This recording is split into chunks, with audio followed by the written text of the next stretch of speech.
Yeah, baby, table tennis. It's the second match on day 3 of week 5 of Major League Table Tennis. Are you guys ready for some action?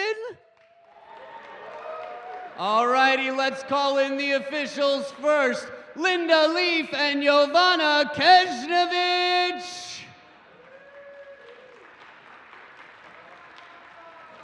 And now I call in the first team. They're in 4th place right now, and they are looking for some sort of shift. Put your hands together for the Princeton Revolution!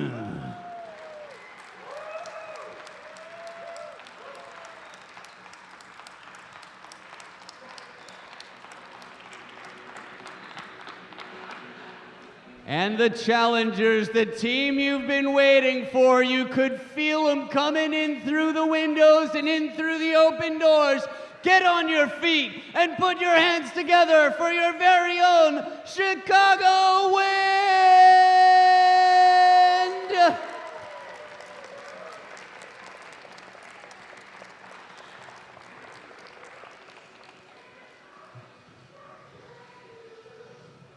And now that all the warriors have entered the arena for battle, let's shake some hands and slap some skins and let the games begin.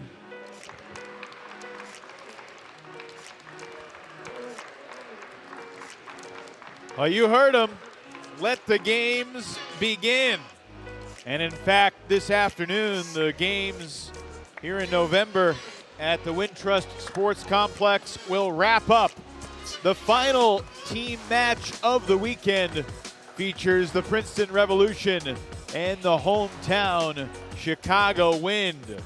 Princeton taking a golden game from Florida yesterday, and the Revolution hope to finish the weekend strong, but Chicago is the hometown team, and they are still looking for their first win of the weekend. Earlier today, Carolina just crushed Florida. So we know who's going to be in first place at the end of the weekend, and now, not to make light of it, Matt, but we decide who's going to be in last place. The hometown Chicago Wind have been close, but not quite through the first couple of days. How do they get over the hump? Well, they already know they have a pretty strong standing when it comes to singles. It comes down to finding that winning doubles combination and bringing it home in the golden game. And after that blowout win by Carolina Gold Rush, there's a little bit of an opportunity here for one of these teams to edge a little bit closer towards that second position on the table potentially. Yeah, definitely a strange vibe in the air during that Carolina match where the Gold Rush just dominated. Here's the lineup for the Revolution and the Wind. Chicago has defeated Princeton twice, but some certainly exciting matchups. Matthew DeSantillan kind of overshadowing Damian Provost on the graphic. We'll see if he can do it on the table. And another new doubles pairing for Chicago, as Emily Tam will play today with Alex Kazaku. I mean, over the course of the season, Emily has played with almost everybody on the Win roster. They haven't been able to find that winning combination in the doubles spot, so Eric Owens tries something different today. Yeah, I heard Kazaku is pretty good against Chop, against deep defense. So they're probably anticipating at least Angela Guan being in the doubles. And I know she's played with Matthew DeSantillan before, so at least one defender. So they're putting Kazaku in to see if they can shake the tree a little bit there. Again, as I said, getting that doubles right for them is a factor in this. They do have a good singles record. Well, we begin with Damian Provost and Matthew DeSantillan, who has become one of the most exciting players in the league. These two Frenchmen squaring off for the first time here in MLTT. And, I mean, we say this a lot, but this is certainly a contrast of styles with these two guys, even though they're both from France. It really is. Damian exhibits such great control and mastery of spin in the rallies. Not necessarily a big hitter, but definitely somebody who can control the table and be steady in the topspin rallies. DeSantillan, obviously, a fantastic modern defensive player has been incredibly entertaining so far in his matches in the league. And he's one of those players that, regardless of win or loss, people just want to see more of him out there. He lost the first game yesterday by a wide margin against Daniel Gonzalez, but rallied back to win games 2 and 3. DeSantillan 2-1 on the weekend. He did not play on Friday. Damian Provost is 3-3. Damian took 2 out of 3 from Daniel Gorak, and then lost 2 out of 3 to Roman Lawrence.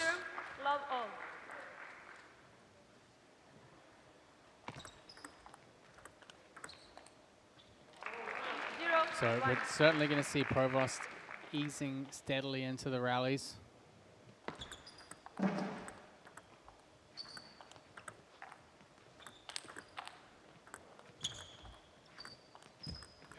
that's a glimpse as to why DeSantillan can be so magnifying out there on the table.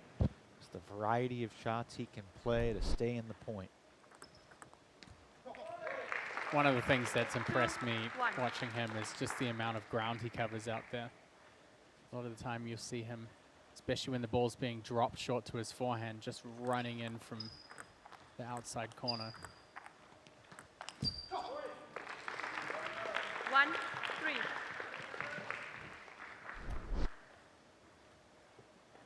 Provost trailing 3-1 here. Gets a new ball.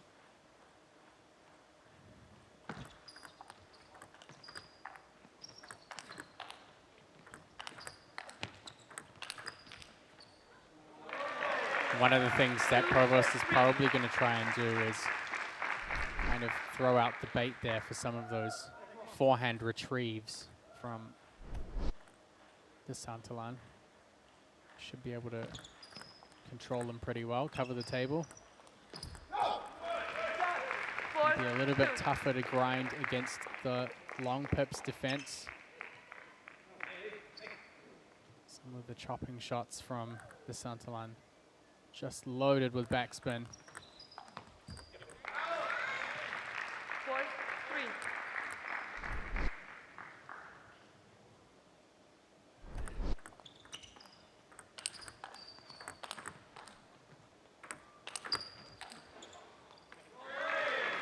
For all.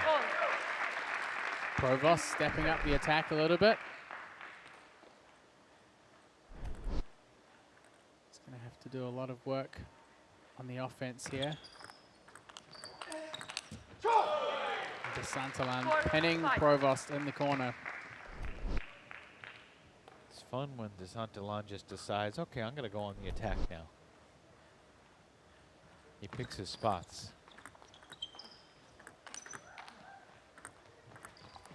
Look at that ground coverage. Flips the racket over, tries to send the backhand loop down the line. Just shows you the versatility of Matthew DeSantillan. 5-6. Unfortunately, a player that we won't be seeing next month in the cross division.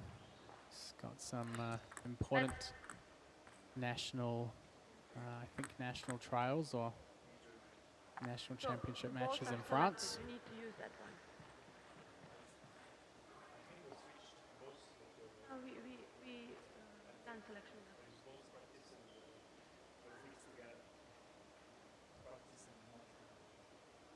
Sounds like Provost was just commenting that maybe one of the table tennis balls from practice may have been mixed in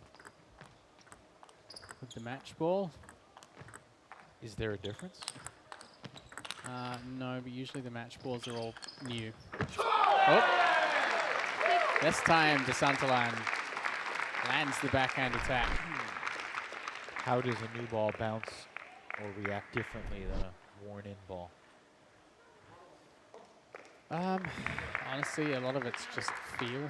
It's just the feel of a new ball versus a used one. The used ones tend to wear a little bit.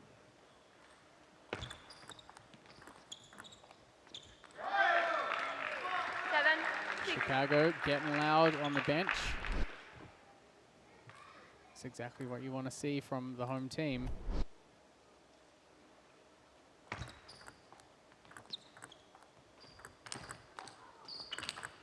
Provost connects the dots. 6, 8. Linda. Gets a lot of acceleration from that earlier timing on the second.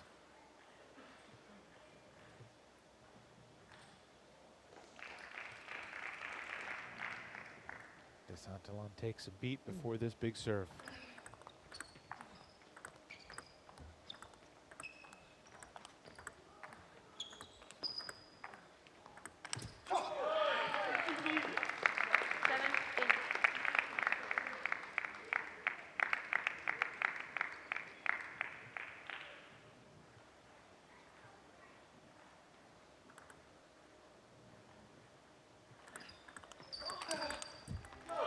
Eight all.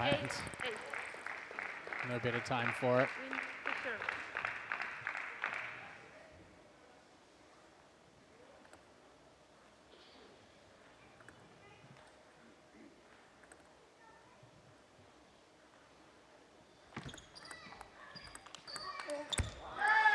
Provost with the 9, wide angle. 8. The more he can get DeSantillan to move around, the better for him. That's going to be his goal.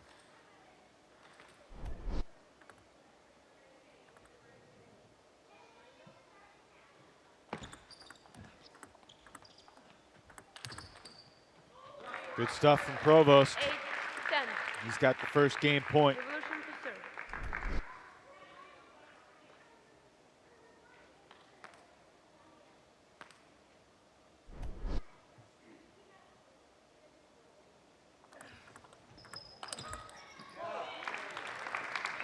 DeSantillan not done at all here in the first game.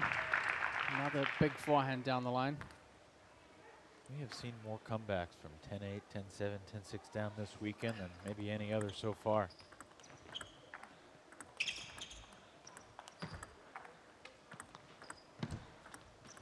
Great footwork from DeSantillan. That was a really well-placed drop shot from Provost, and DeSantillan had to reach deep onto the table to get it back.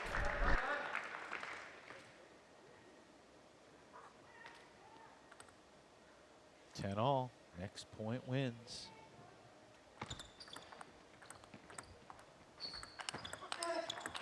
Oh, DeSantillan snatches victory from the jaws of defeat in game number 1 against Damien Provost. Those forehand attacking shots made all the difference. Prime example, what we saw yesterday in his match with Daniel Gonzalez. Just came out very, very defensive, very passive in the first game and kind of got walked all over. And the second game, he stepped up his attacking game more, and it made so much difference. And against a player like Damien Provost, who's going to try his best to stay in control of the table, it's important for DeSantillan to see those attacking opportunities, to get in there and use that forehand, because it's such an amazing forehand. It's so versatile. Princeton Revolution has 2 choppers.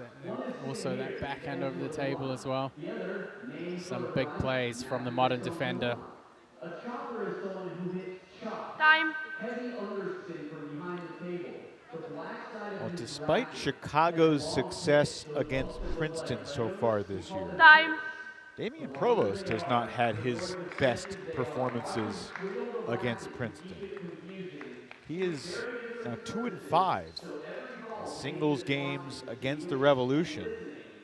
Before today, played previously twice against Yevgen Prishepa and lost 2 out of 3 both times. Second game. Revolution to serve. Coughs up the 10-8 0, lead 0. here in game 1 against DeSantillan.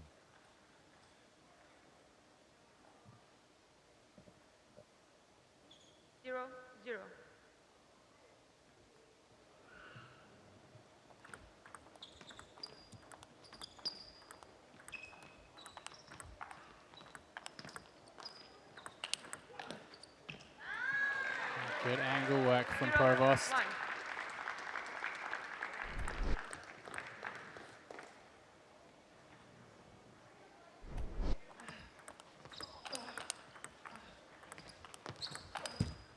Matt, if you don't face a chopper that often, and You're in Damien's shoes here. I mean, what are the things that you are thinking about in terms of handling the style that is being thrown at you here? It's tough. You can really see a big difference between people who are experienced in playing choppers and players who aren't. When I first came to the US back around 2013, 2014, Damien was based on the East Coast. He was playing a lot of tournaments on the East Coast, and one of the players that he was contending with a lot was Lee Ko-wei, who was, and still is, a really high-level chopping player who used to be top 100 in the world. So we used to see Damien playing against Lee Ko-wei a lot. So from a tactical standpoint, he certainly knows how to approach these matches, but it's very physically taxing. That's one thing that can make a difference.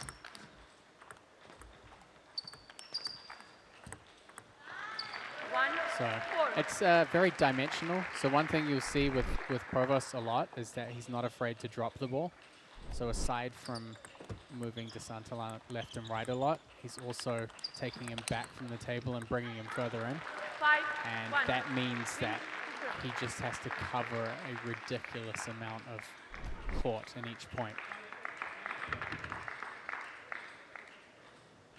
5 of the first 6 here in game 2 for Provost. If only he had been able to close out game 1. It's up 10-8.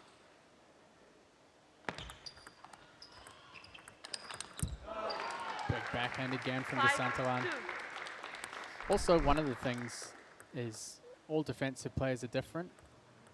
There are very subtle differences in how they chop the ball, how you read their spin. So sometimes it's not uncommon for a player to ease into it in the first game or take a little while to adjust. Players, you need to play with that ball.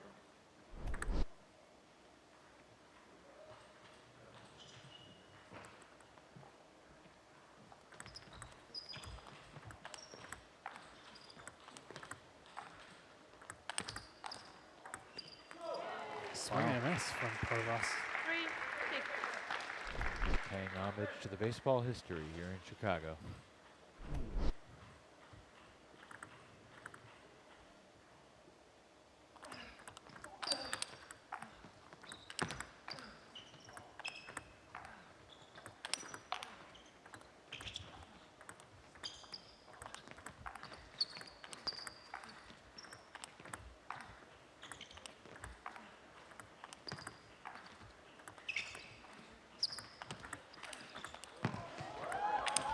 Oh, he missed it.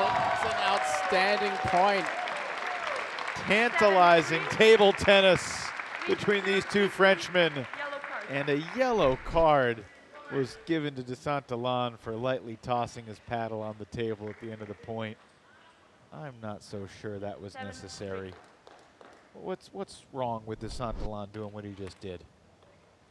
It's fairly common.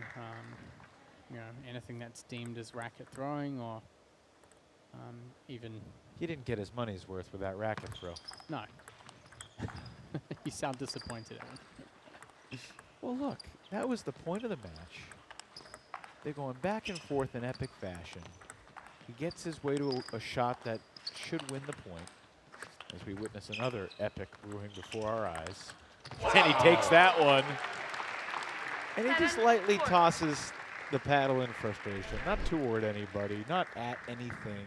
Yeah, I'll tell you one thing about table tennis that it's kind of hasn't really evolved very fast. It's a very traditional game. I understand. It has like that Wimbledon etiquette since its inception back in the UK. Yeah, but Nick Kyrgios at Wimbledon was a sight to see, and not that what 4-8. DeSantolan was evoking Kyrgios in any way. Yeah, I get it. I mean, you want to see a bit more emotion. Yeah. Obviously, they don't want to encourage people throwing their rackets, but at the same time, it's... I mean, there was no force with him. He just lightly tossed it. I get it, but come on now. 4-9. Nice serve there from DeSantolan. It's going to give Damien Provost a 5-point lead. He's been pretty comfortable throughout the second game. seems to have found his measure.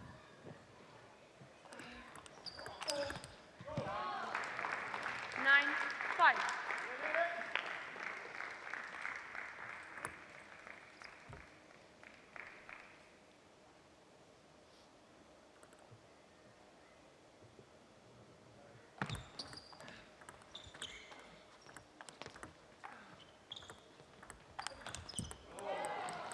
Nine, six.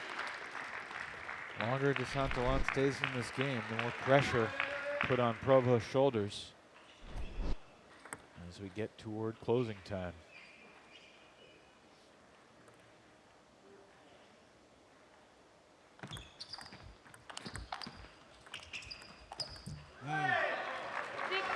And 6 lead for Damien. You can see DeSantolan really making a conscious effort to try and attack a lot more.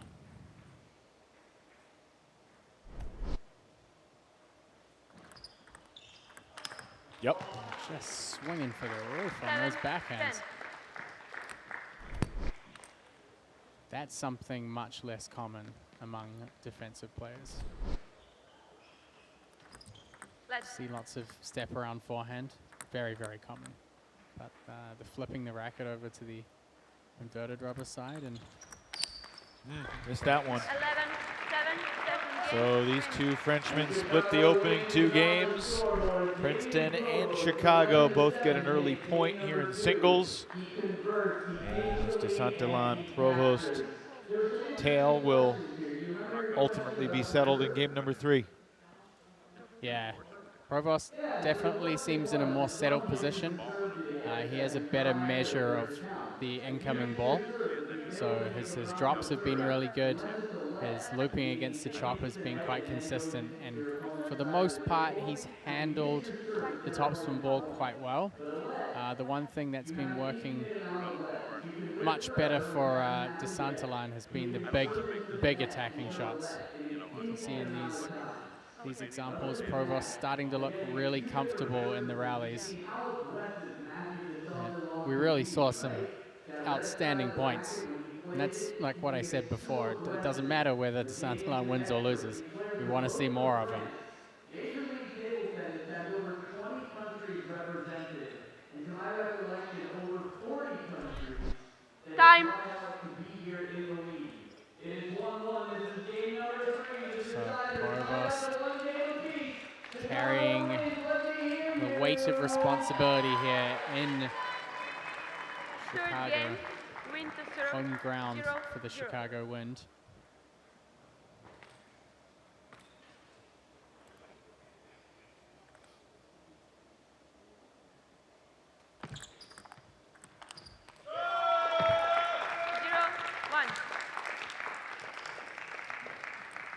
We've seen some body language from Provost that exudes frustration throughout the weekend. Definitely, yeah.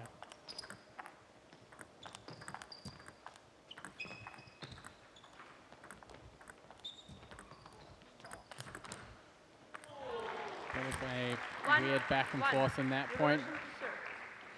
Both players just trying to maintain some semblance of control there.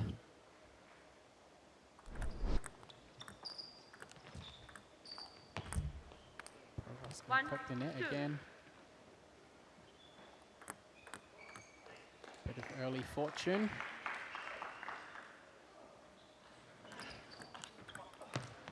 And DeSantolan going for the long serve.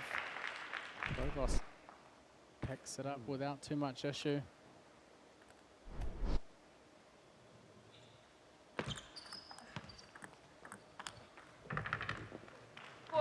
Big backhand swing from Timeout. DeSantolan. It's going to be a timeout for the Princeton Revolution. For a split second, I thought I saw the umpire reaching for another card. It was the timeout card as DeSantolan kind of placed his paddle down onto the table. When would you call a timeout? Well, one good time is when you think it will change the outcome of the game. Coming up in the second singles match, two guys who are playing pretty darn well overall this weekend. Przep and Kazaku both sitting at 2-1 so far. Take control. Both Yeah. played on Friday. Should be, yeah, and Kazaku last Time. night was outstanding. That's right. Big swings from him. Going to be interesting to see if he can maintain that momentum coming into today. 1-1. 4-1. Win. So Shepard was off yesterday. Kazaku was off Friday.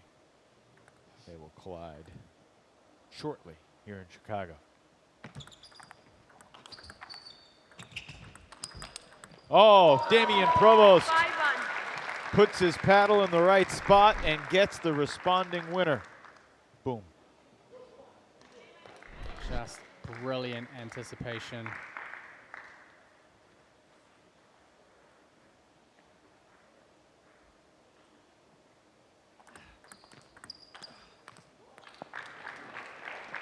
One, 6.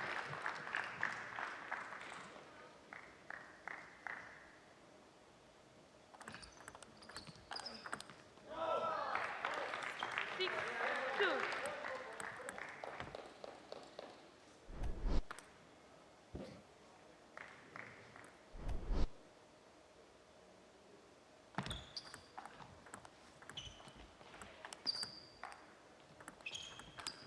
Missed it.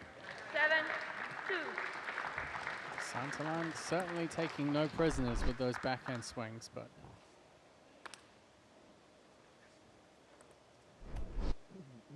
consistency a little bit of an issue. Provost 8.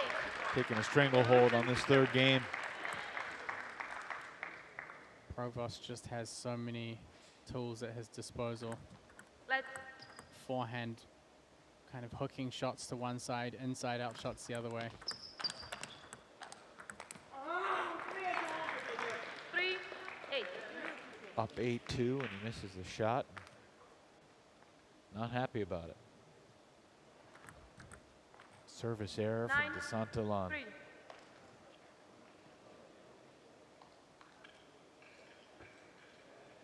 Revolution.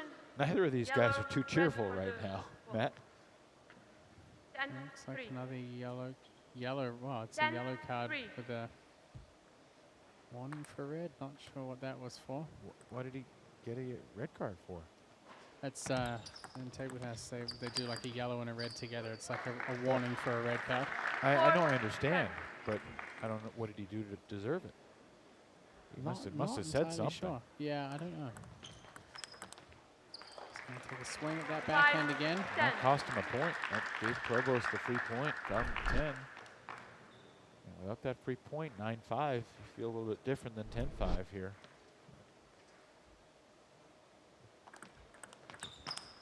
That's it. 11, 5. Damian Provost comes Win. back after letting game 1 slip away to take games 2 and 3 in relatively convincing fashion.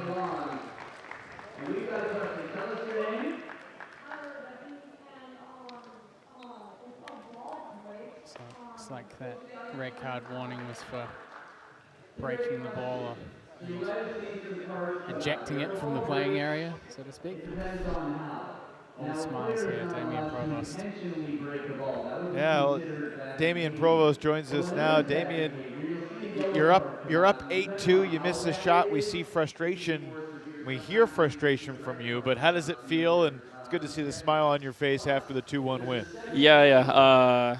It was a little painful to lose the first one after leading 10-8. But I know it's a very mental battle with Mathieu. So if I start feeling too bad and complaining, I will lose 3-0 for sure. And so the only thing I thought to myself was, okay, be focused. And he needs to have a tough point to win, otherwise it's too hard. And for you, tactically, you know, when he's playing defensively, you seem fairly comfortable in how you're playing, but sometimes when he opens up and attacks, sometimes it's very strong. So what's important for you to make sure that you can kind of neutralize or stop those attacks from coming? Yeah, the thing is I don't have the strength, the power of most of the professional players, so I need really to move him every time, to sometimes a little shorter, sometimes to move him on the side, in and out, and that every time he attacks, he can do it in a very clean position that he can really destroys me, because then I know I have pretty good anticipation, and I can, if I catch him sometimes, he can get in his head sometimes. So it's very tactical between him and me. We know each other very well. It's it's tiring mentally to play with him, but I'm happy at least I won the match. Even if it's not 3-0, it's better than nothing. Yes, indeed. Very interesting perspective. Thanks for sharing. Well done, Damien. We'll see you in the Golden Game. Thank you. Thank you. Interesting perspective in a variety of ways as we shift toward this battle between Ukraine's Yevgen Prishepa and Romania's Alex Kazaku.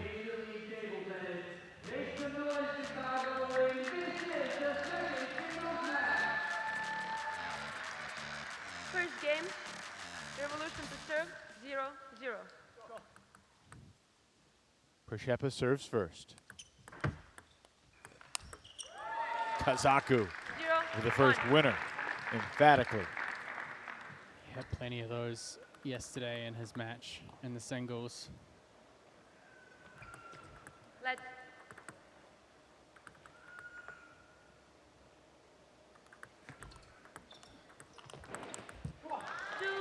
Kazaku is a player who's not afraid to take a swing at the ball, backhand or forehand side.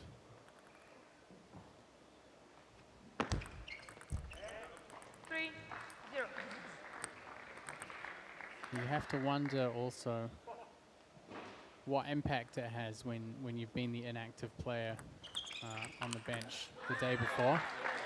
Kazaku would have gotten a lot of confidence from his match yesterday, coming out on top against Kai Zhang. 1-4. Forehand. Interesting ricochet. Right into the table camera. Hope the equipment's okay. 5-1. It's a very interesting style matchup here. Prishepa is kind of a little bit more measured in his approach to a point. Right now, Kazaku taking off here in the first game. 5. He's not necessarily looking to work his way into a point. He is looking to end these points quickly with power.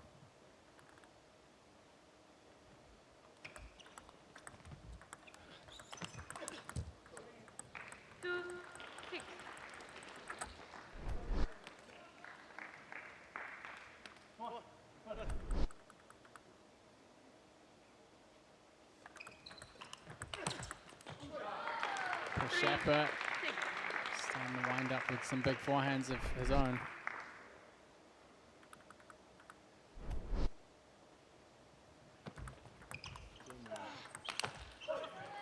And one of the things that Prishepa said of his match on Friday was how important it was for him to find the right serve variations to get him started in the point. Certainly found some helpful ones there in those two exchanges. 7-4.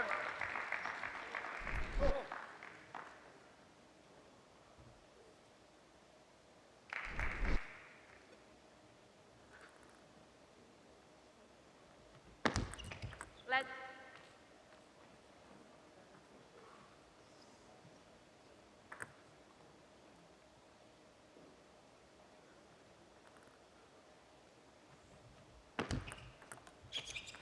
Nope. 4-8. 8-4 for Alex Kazaku.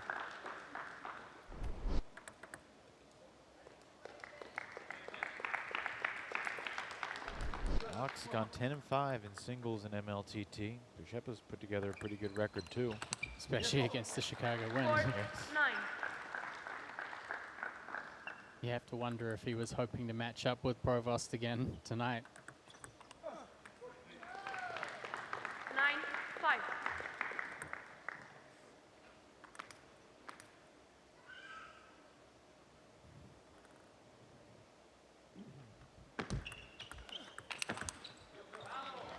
But with the backhand flick, Kazaku, another big forehand. Game point. 6, 10.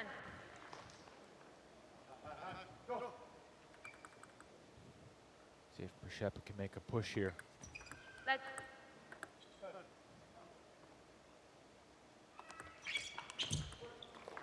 7, 10. 10-5 to 10-7.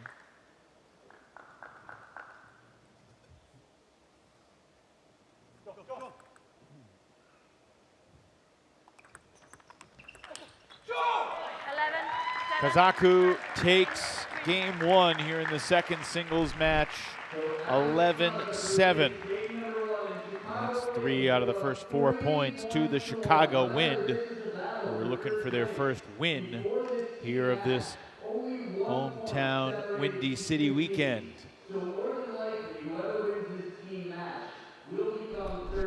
Yeah, forehand power, again, a big factor with Kazaku, same as yesterday in his match against Kai. And certainly overpowering in the opener. Przeppa's got some work to do to claw back here. We're excited to welcome in a very special guest to the broadcast booth, former U.S. table tennis Olympic coach John Bosica joins us now. John, welcome. How are you? Very good. I'm excited to be here to watch directly this very interesting competition, and yeah. There you are. Great Long time ago. Time. But nice people, nice people.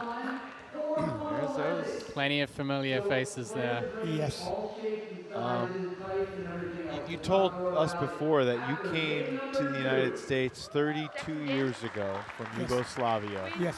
And you, even in the early mid-90s, had visions of creating a professional table tennis league. So what's it like for you to see where we are today? That is my dream happened to be true, and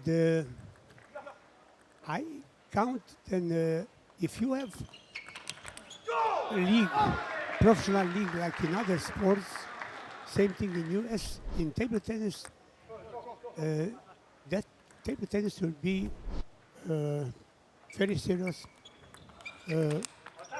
sport 1, with a big perspective, usually for this country who's very big and who can support something like that. And I tried many times until now to contact people and to explain them then that is way to go. And I'm super happy and I'm glad that 3. Mr. Flint with his team realized that my dream to say, and that is maybe should to be before, but never is too late to start to have in this country the best players like we have in other sports, in soccer and coming or hockey from Europe or from other countries from Asia. Now, your daughter was a pretty good player. What was your reaction when she told you that she was going to be joining Major League Table Tennis? I was surprised. She was very good until she was in high school. We practiced a lot. Like in my former country, Yugoslavia, we practiced twice a day, very serious. And she was #1 junior in that time and 5. winning on US Open under 18 years old girl and under 18. And after that, he decided to go to do some very serious school in college in St. Louis. And she asked me, Dad, do you think I should continue to play table tennis with half of my power and concentration and enthusiasm or no? And she said, I think better not to do. I said, I agree with you. And but I'm happy because she's still in table tennis and she helps me for my clinics. And now here, when I hear about this opportunity for her, I was very surprised. But I said, yes, that is job for you. Go for it, yeah. 5, 7-5 lead for Princeton. There's There she your is. daughter Mimi. Met your grandson Leo earlier today. That was Yeah. special. He's special. He's having at home few balls, table tennis balls, and Gotta start sometimes him early, racket. right? Yeah, I hope if everything is okay, we'll try to play with him when he will be around 5 years old. John, what do you remember about the 1996 Olympics? What are the biggest memories that stand out from the opening ceremonies, the competition, the whole experience? That was unique experience for me. All competition was tremendous. I couldn't do, even to expect something like that was something new, something I watched on TV before that. But that was to be directly involved in that event was wonderful for me. I enjoy in all sports watching a lot. I remember in that 7, time, 9. beside table tennis, I watch with my best player, Lupulescu, who was over there, basketball game between US and Yugoslavia at that time. Was very interesting, was full stadium 7, and 10. yeah, US for sure we know are the best, but Yugoslavia tried to compete as much as possible. But another thing I want to say, on table tennis, I was surprised how easy J.O. Wagner lost with Gianni Wang. Gianni Wang beat him before that sometimes because his style is totally different. Yeah. Very explosive. It was closer first to round the as table, well, right? Fast, First round. with Let's pips, short pips on both sides, staying close to the table, and Wagner didn't have time to develop his game from semi distance to do something bigger, and that was big surprise for me. But I enjoyed that match. Good win for Yevgen Princeton. Before we let you go, John, I want to ask you for your thoughts on the Golden Game and how that table tennis innovation, what do you think about it? First time I spoke with my daughter, I said, "What is that?" And hey, Dad, everybody likes it. And now I tell you, when I've been here directly to be involved in this, I like that. I like that idea. Wonderful idea, and maybe some other teams from Europe will take some Maybe, experience from here. Excellent. Thanks so much for joining us You're and welcome. sharing some of your memories, and You're welcome. we'll let you enjoy your family and the rest of the action. Thanks so much. Thank you. John Bosica, coach of the 1996 U.S. Olympic table tennis team that competed in the Atlanta Games. That was fun. time. Yeah, he's got a wealth of experience, and of course, one thing we didn't have a chance to ask him or talk with him about was Eric Owens. That's right. The coach there of the Chicago Wind was one of his students, so it must be a proud moment for him to be here on the front line and see Eric, who, you know, Solution to serve. has been away from table tennis a little bit in recent years, but must be a great moment for him to see Eric back involved and on the bench of the Chicago team here.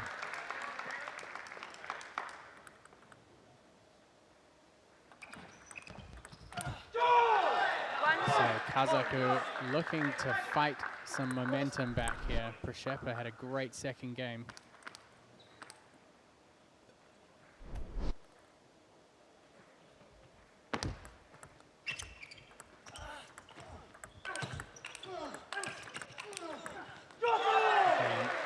The open rally, both players quite far back from the table. It's Kazaku whose forehand power loop seals the deal. Let's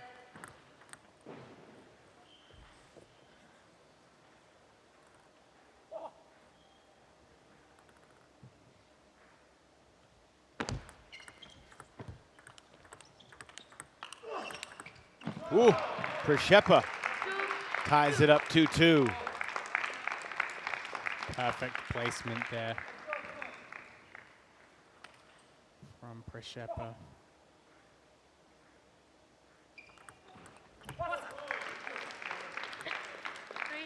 And that strong service game paying dividends.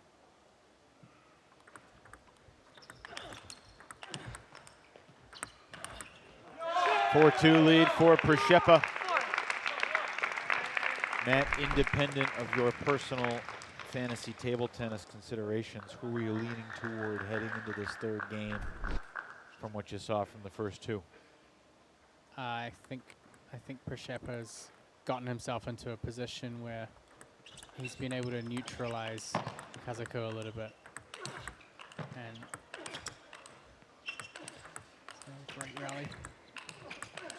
Kazaku, you know, he's got a lot of firepower. It's still pretty even for me, but Princeton's placement has just been really steady, and I feel like he's been in the points a lot more than he was in the first game.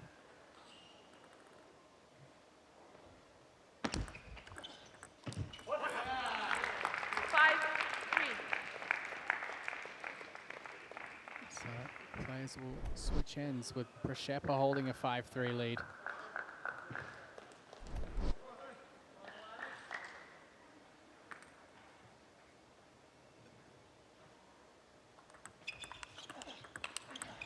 Ooh. Kazaku's not going down without a fight. This is high-level stuff, both ways. Just hit some cannonballs on the forehand. Love between the legs Nice. return off the let. Extra style points for Alex. And now a 5-all score. Game all, 5-all.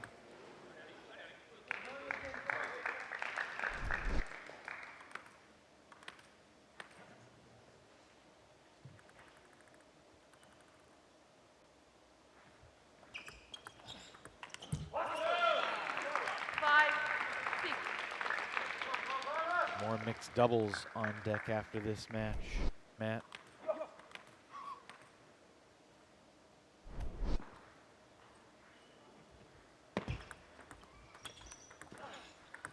A nice little fade there across the middle.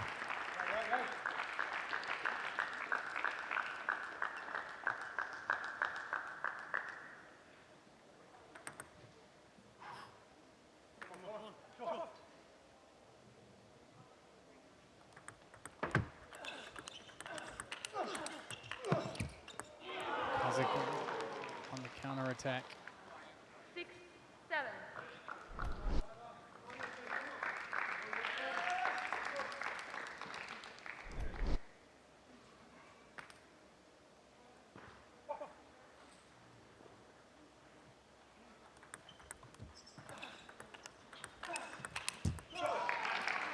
Going for the, always taking those big opportunities.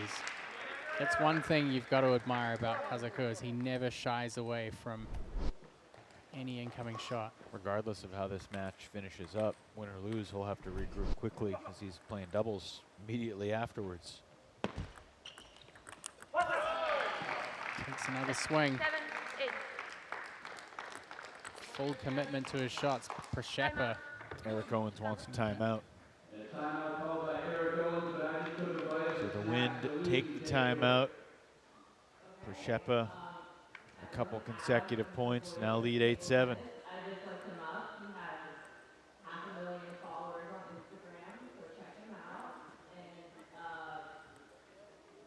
You can see, even in these pressure situations, you can just see through facial expressions and the body language and interactions how much these European players are enjoying it. And it's, you know, it's like you asked John just before about how he felt about the Golden Game. And a lot of people's reaction in the beginning is the same. It's just, what is this? What's happening right now? But then you watch it and you see how close these interactions are and how close these battles are. And that's on the live stream. And then you come here and you watch it in person, and it takes it up to another level again. So it's really fantastic to see in table tennis. And you know, table tennis, especially in professional leagues and international events, has generally lacked innovation like this for a long time. You know, the score system's changed a little bit, the service rules have changed, but in terms of the delivery of matches, generally things are pretty linear. Oh, Kazaku comes storming out of the timeout with a backhand winner to Przeppa's forehand side.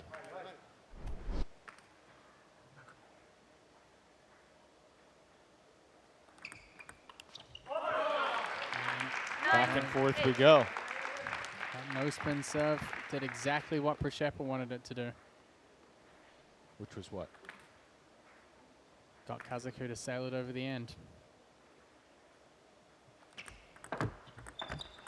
Goes heavy. What a shot. 8-10. Przeppa 1 point away from making it 2 out of 3.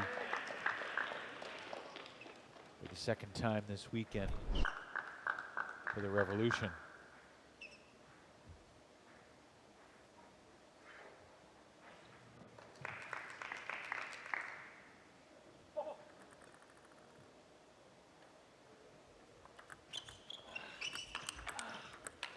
That'll do it. 11-8. Przeppa delivers.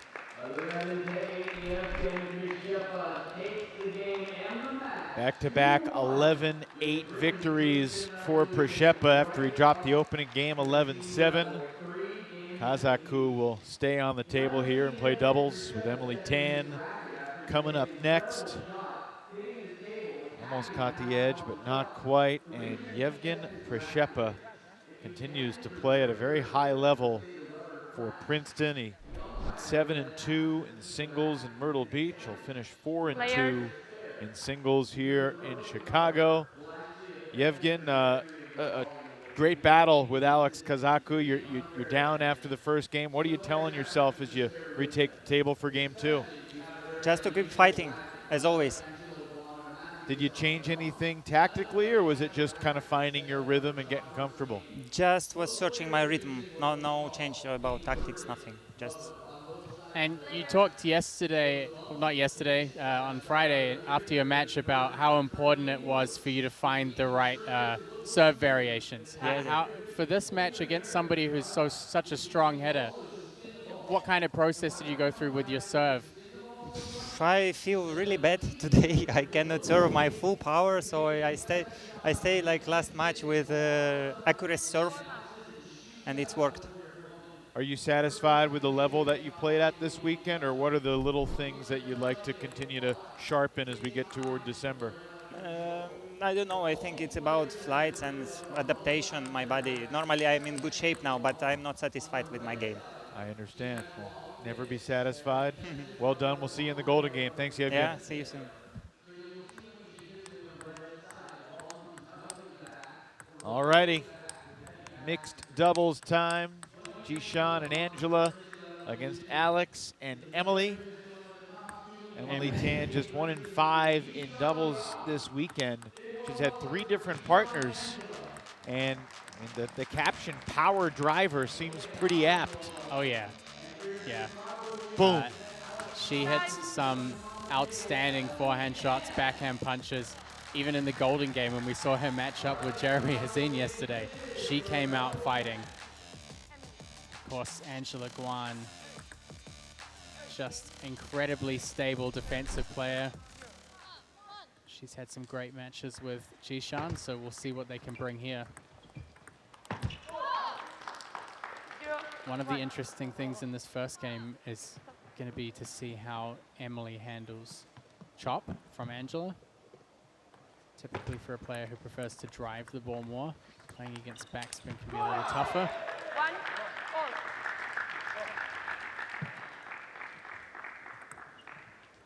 all.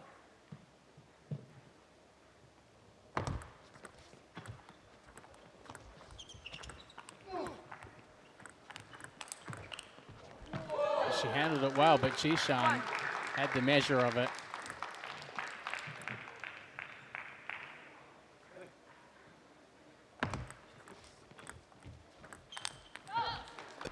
Princeton took 2 out of 3 in doubles over Chicago in September, and the Wind returned the favor, taking 2 out of 3 in doubles in October. Both of those matches, Angela Guan played with Matthew DeSantalan, the two choppers together. Emily Tan played with Dan Liu, Sasha Hanin, and now Alex Kazaku. Yeah, and she played with, this is, as you said, this is the first time she's playing with Kazaku. And yeah, I think just knowing that the previous 2 occasions they'd been up against 2 choppers is one of the main reasons that Kazaku's been put into the doubles here. Has a lot of strength against defense. 4, Sends that one long.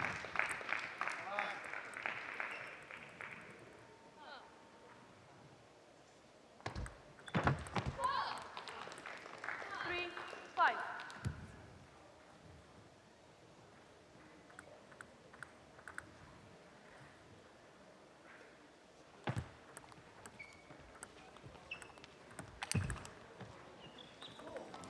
Huge forehand there from Just massive. Jishan, yeah. I was wondering on the previous shot, Angela kind of reaching over the table, whether she would be a little bit more aggressive, but she just played a slice and let Jishan do the work.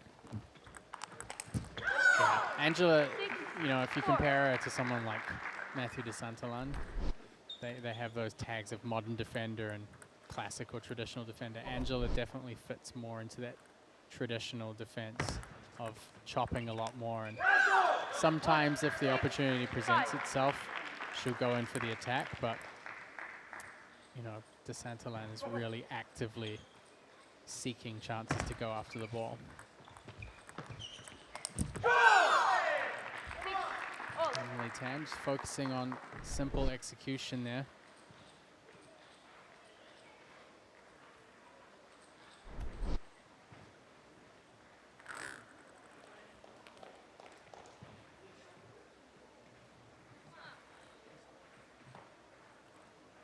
Kazaku serving at 6-all.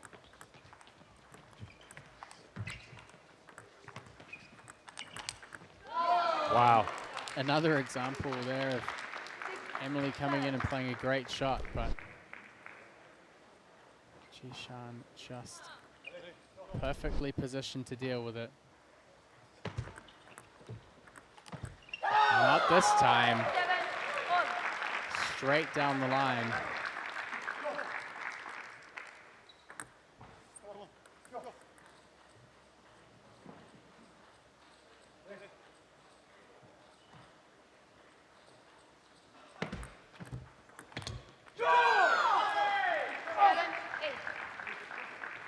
Very vocal Chicago pair here. Determined for this doubles to count and make a difference for them. 8, 8.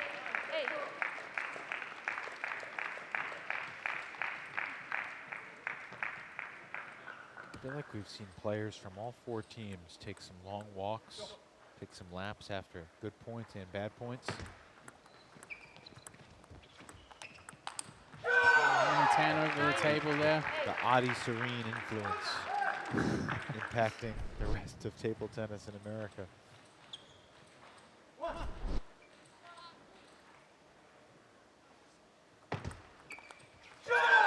Yeah, I mean, they're only walking around the court. They're not running out the stadium, so I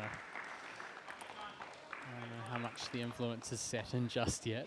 Well, he takes a lap after a lot of his points, win or lose. Just to kind of reset, refresh. Game point, Kazaku and Tan. 11-8. Chicago inches back in front, the overall tally. Another tight game.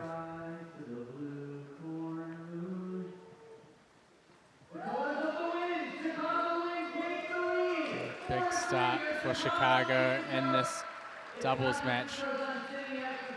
You have to wonder whether Kazaku and Emily Tan might be the dream team for the Chicago Wind. Certainly a good start here.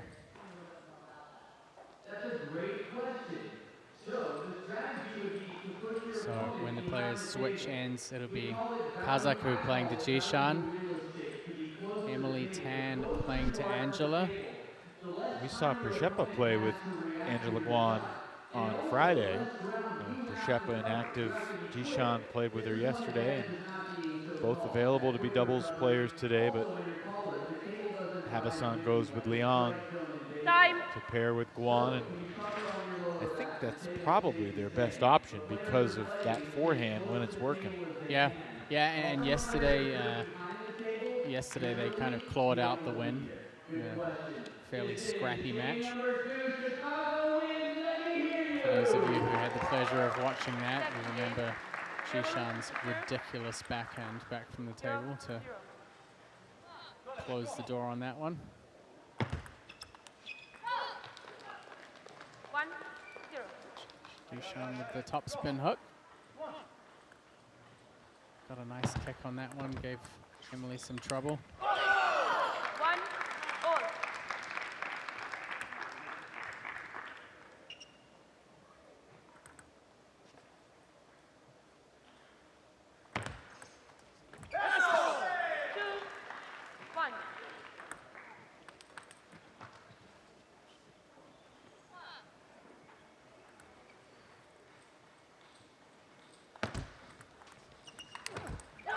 Kazaku dealing to both of those returns.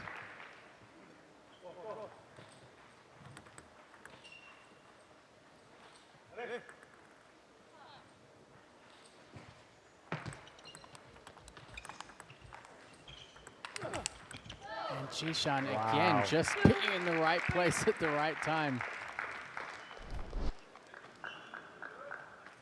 Chicago's hit some shots in this match that they didn't think were going to come back, and Jishan had other ideas.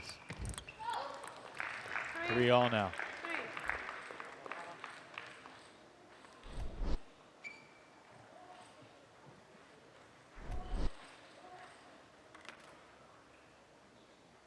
Apparently, the Chicago Wind shirts have been selling like hotcakes this weekend here in the Windy City. Good to see some patriotic locals. Kazaku goes for the big one. Doesn't land.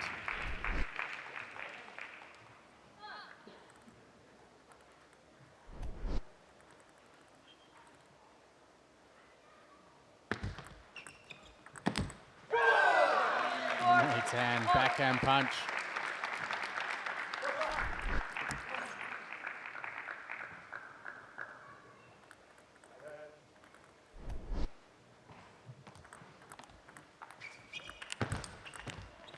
Again, Jishan just... 5-4. I'm gonna have to start calling him Nostradamus.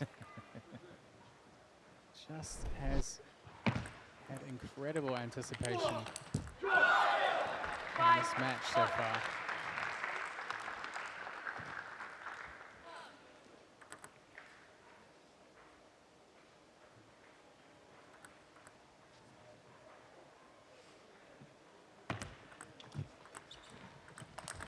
Wow. 5-6. The forehand is a weapon. It's a great choice by Angela, who typically plays the ball out long to keep it short instead. Kazaku again missing the mark. This is allowing Angela and Jishan to take a little lead here in the second.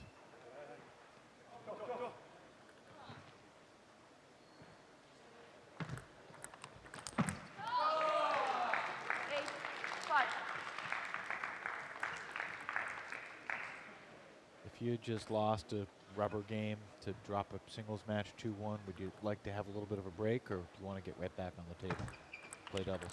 I'd get straight back in. This time Kazaku applies just enough pressure. Yeah, I mean, it's always better to keep on playing while you're warm. I think if it's a match that really affects you badly and you're kind of down in the dumps, then yeah, maybe a little break would definitely help. But most of these players are pretty determined to keep the ball rolling and to keep moving.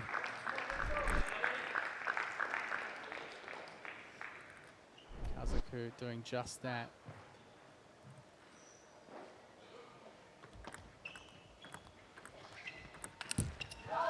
Get another chance again, but struggled a little bit.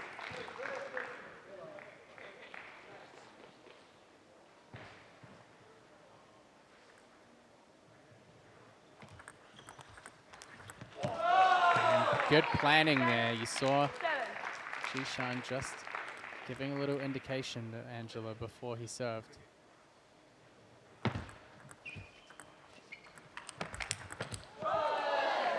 And ouch, that's gotta hurt.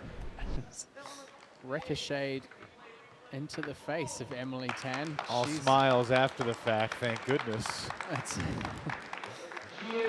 Look at, we're even at one game apiece. Kazaku's face is, you know, unfortunately for Emily, I have a feeling that might land itself on social. But great spirits from both of them after such a close, closely contested loss in that second game.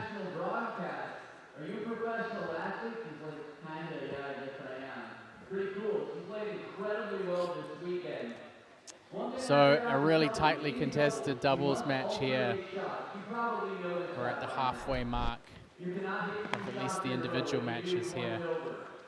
Liang Jishan, just insane on attack, but also just being in the perfect place.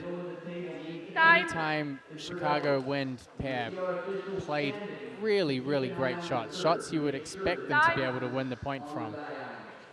Jishan was there. So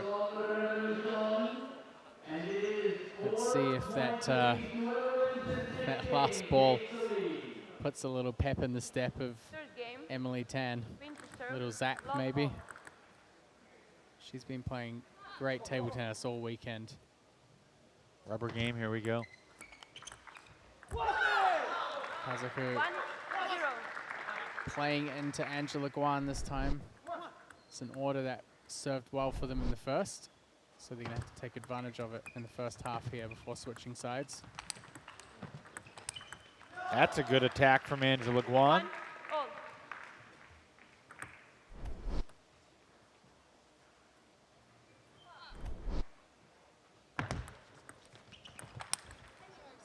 And Kazaku just popped the ball up quite high on that serve return.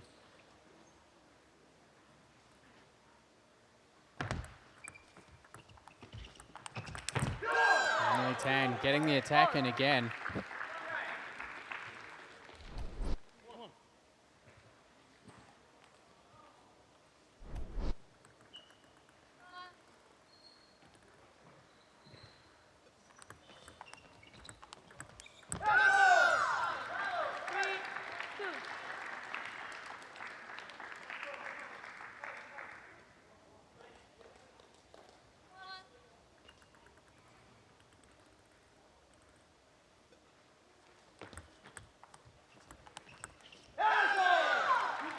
Do you think Liang and Guan will have an advantage when they switch sides at 5? With the order changing? Yeah, a little bit. I think the problem is you don't want to be too far behind. Right. There's, do you have an advantage where you can kind of maintain an even footing, or an advantage where you can have a, you know, more dominant run on the points?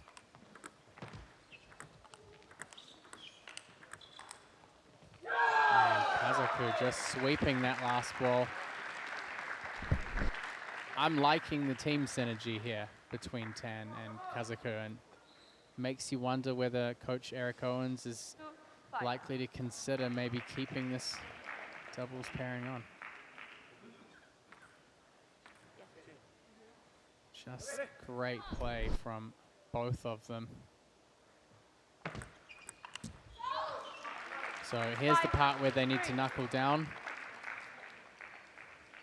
Jishan's certainly going to look to take charge in the points here.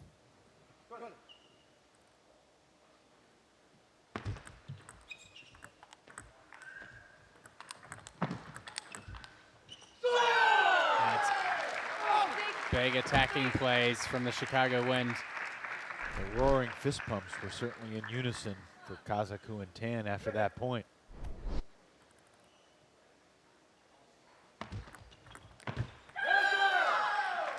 Doubles teams that celebrate together stick together. They're certainly making a good case to remain on the roster.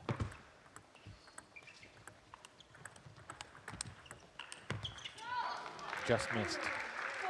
Some good control there from Guan and Jishan. Just steady blocking, moving the ball around. This time, Guan going for that down the line forehand.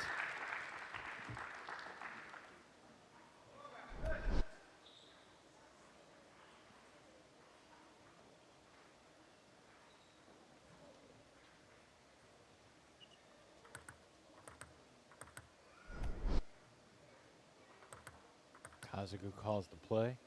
Tan, let's go the serve. Ooh. And you can see how much difference there is between the first game and then the second half of this third. Jishan just not quite going for the big attacks. He's trying to control the ball across more. Has that passive approach given Emily Tan more of a chance to stay in control of the point.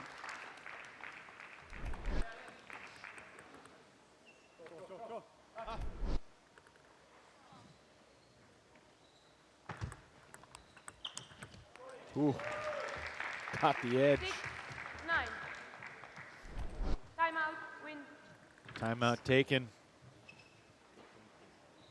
Eric Owens calling it relatively early, but still a 3-point cushion. You like that? Yeah, I do. I think typically we've seen him calling the timeouts a little bit late, so kind of, you know, when his player's been in the lead and then maybe they end up 1 point behind. We've seen a few more timeouts from him, or yesterday I think at the 10-10 timeout. Sometimes it pays off for him, but you know, in a situation like this, you want to get in early. They're so close to pulling this off, and yeah, I think 9-6 is enough breathing room for them to lock in here, and it's all tied up at 4 games each. So Eric Owens knows the importance of Time. this final doubles game. Chicago was down 8-7 going into the Golden Game on Friday. They lost the Golden Game 21-15, lost the match 14-7. And yesterday against Carolina, they were down 8-7, and same story. In fact, the same exact Golden Game final score, 21-15.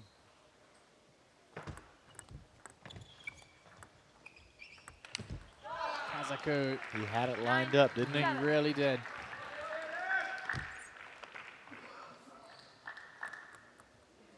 See if Liang and Guan can capitalize on that mistake. There's been a little more communication between them this match, which is always good to see. Again. Kazaku launches it long again.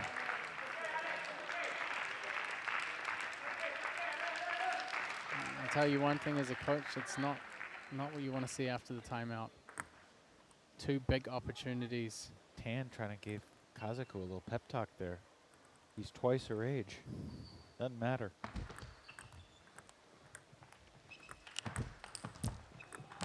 Oh, that net ball adds to the Wind's frustration. And from trailing 9-5, Liang and Guan have tied it up 9-all.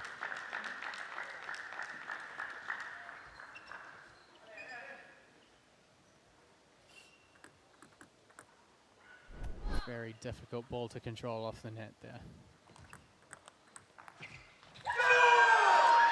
That's a big point for the Chicago Wind. Not over yet, but they are 1 point away. Now it's Emily Tan really taking control of the narrative here. See how this plays out.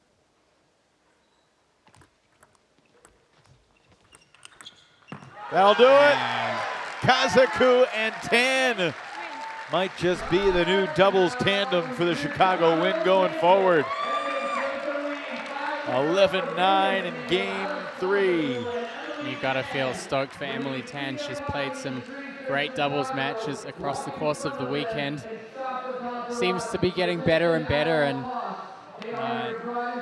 really a driving force in the partnership, not just in terms of energy, but the attacking. Here she comes. We got a joyous Emily Tan joining us now. Emily, Alex missed a couple forehands in a row, and you were in his ear. Can you share what you were telling him to get him back on track?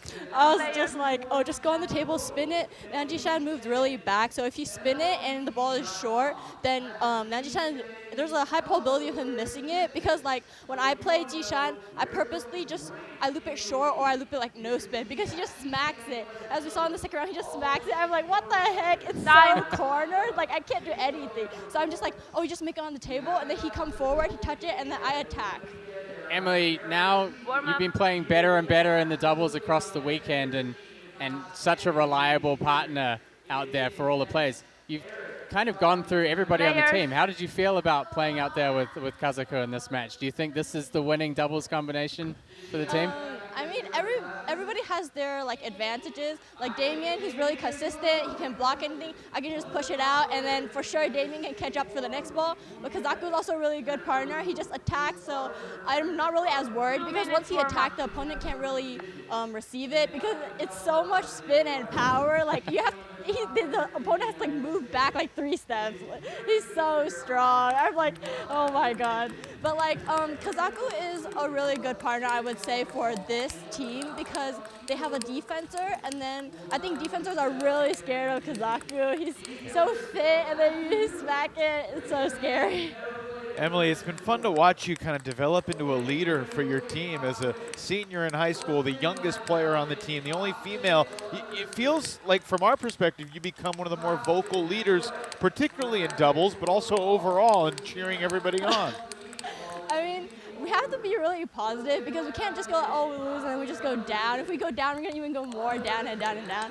I would say because like they all really want to kill the ball, because they think I can't like really get to the next ball. I would just say, I can only give them confidence, say, oh, it's okay, just get on the table, and then I'll catch up, I'll cover up for everything. So trying to let them be in their best performance, because I know that like they're really concerned about my balls, because they're scared that I can't block it, but I'm like, it's okay, just play what you do, and then I'm just going to cover up for you guys. Just confidence, come on guys. Great stuff, love the enthusiasm, look forward to seeing you in the Golden Game. Well done here in doubles today, Emily. Thank you. The message appears to be, don't worry about it. I can handle it. If you get it on the table, I'll put it away. You gotta love that passion. Time. The confidence, too. All right, back to singles. Dan Liu. Back to the penhold, man. Had a little bit of a shaky match yesterday. Kind of seems to be in that zone between shakehand and penhold. A little bit of indecision about what is the right way to go forward. Obviously, penhold is his natural grip. He'll be looking to make an impact here today to remind himself why he's gone back to that. 1-all. How does one know what their natural grip is if they're just starting out playing? I mean, they're probably playing shakehand, but you never know. Yeah, it depends where you are. I mean, penhold was always much more prominent in China, especially, you know, in the last 20 years. It had faded more from other Asian countries like Korea and Japan and Hong Kong as well. Yeah, I mean, it's the grip that he grew up playing, but in my conversation with him, he just felt he was more free to attack more with the backhand when he was playing shakehand. So there are pros and cons to both, but when you have a lifetime of experience with one, you kind of hope that it would be a more reliable option for you in a professional league matches.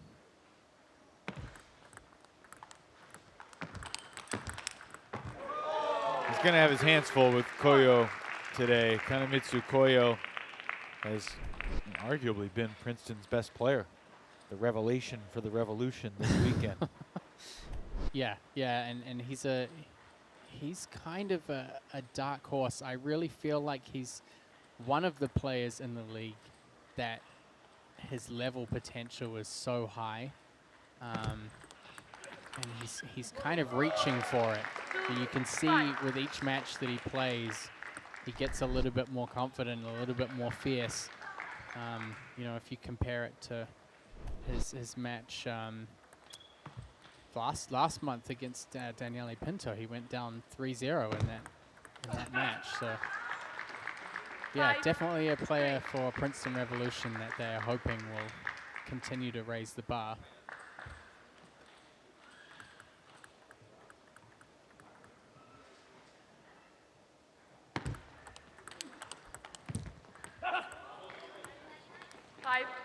Use point. Back within 1.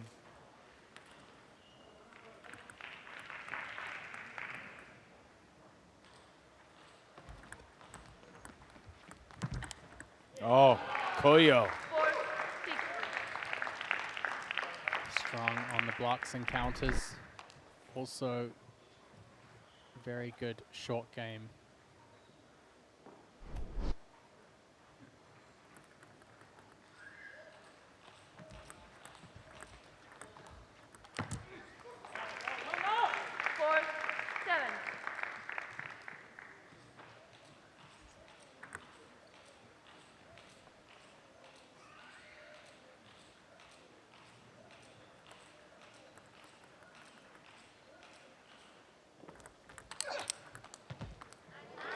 Big opening forehand. 7-5. Dan Liu handling it comfortably. What were the biggest keys in your mind for Liu coming into this match with the way Kanemitsu Koyo has been playing? I think you have to be able to hold your ground up on the table.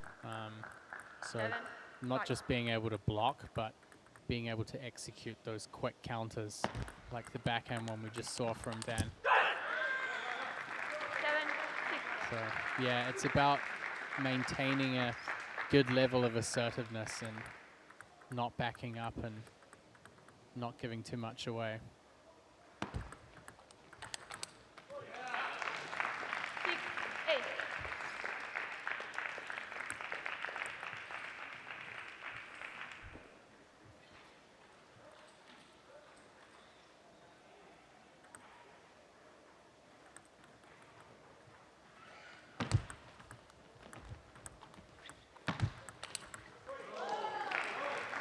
Dan picking up the half-long ball. Koyo executing one of his biggest strengths, that counter, forehand counter.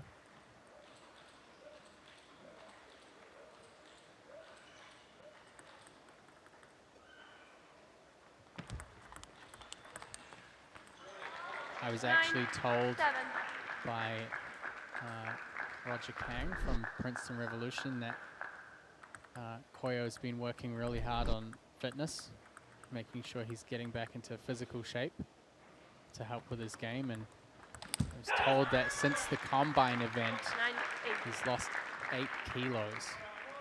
So certainly getting back into fighting shape here. Timeout, Revolution.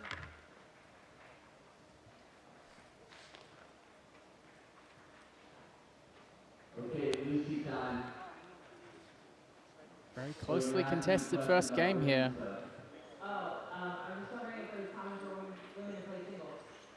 Yeah, timeout taken. 9-8. This has been a tight match the whole way. Provost 2-1 over Desantalan. Pershepa 2-1 over Kazaku. Every single game is, or every single match has been 1-1 through the first 2 games.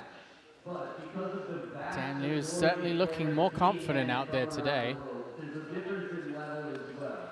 Lily Zhang and Amy Wong, the top 2 women's players, I would not be surprised if they play singles a lot. But right now it's more common to see the Next weekend, the West Division retakes the stage. Alameda. East Bay, Northern California. 9-8. Revolution to serve. Look forward to listening to you and Sean, Matt, call that action from afar. Yeah, you've really set the bar for me on this whole play-by-play thing. I'll tell you that right now. 8-10. The amount of table tennis genius between you and Sean, not fantasy table tennis genius, but Hey, actual table tennis. I'm recovering now, okay. 2 game points. Kanemitsu Koyo.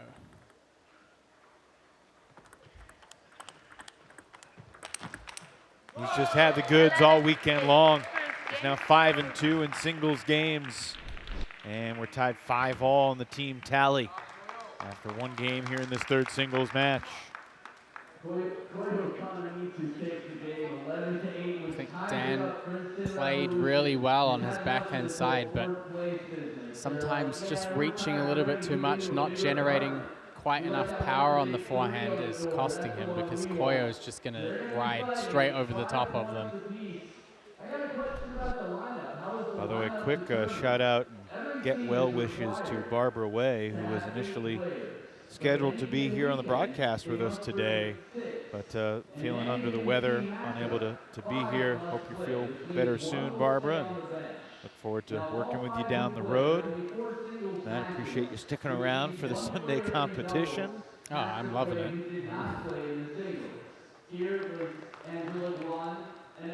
Very much looking forward to the schedule for the rest of the year, and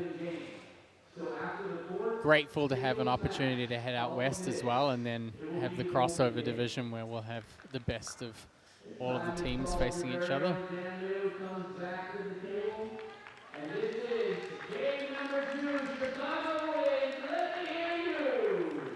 After this weekend, East Division teams will play first weekend in December, Rock Hill, South Carolina.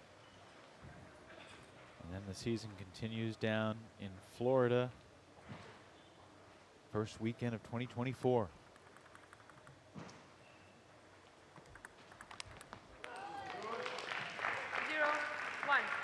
Not a bad place to be in January.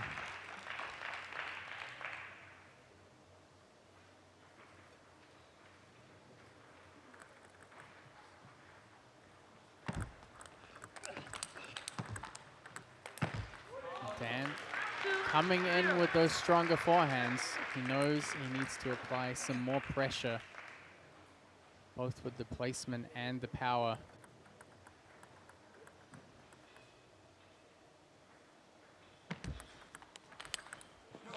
The East Division 2024 travel slate. And we're going to Hollywood, Florida in January, and then Winter Haven in February. And again, Winter Haven, Florida seems like a nice place to be in February. Well, it's all in the name. Portland and Seattle are world-class cities, great destinations for anything you could ever want. But it might be a little chilly. Late January, late February.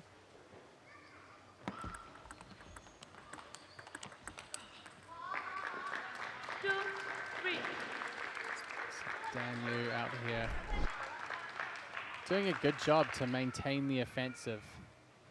He's been fairly aggressive in most of the points. Not playing too passively, going for his shots.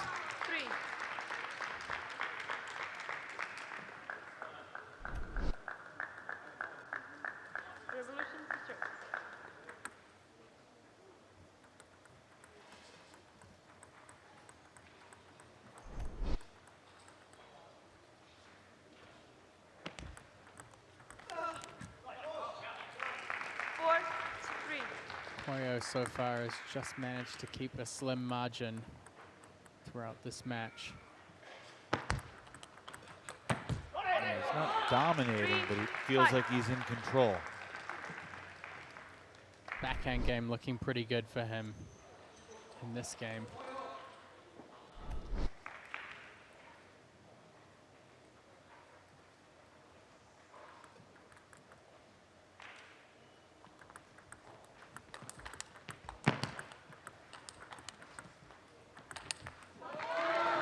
Overhead a little bit. 5. Dan doing a great job there of just keeping the attacking pressure up. Even back from the table. Getting that topspin rotation. Trying to get the ball deep on the table.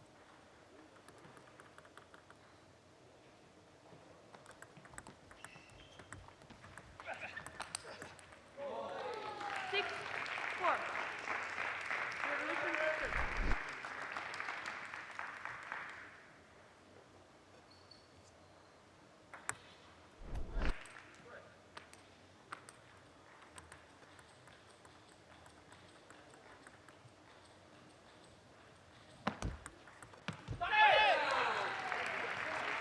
Seven 4 lead now here for Koyo. Still to come in this match, Jishan Liang and Sasha Hanin.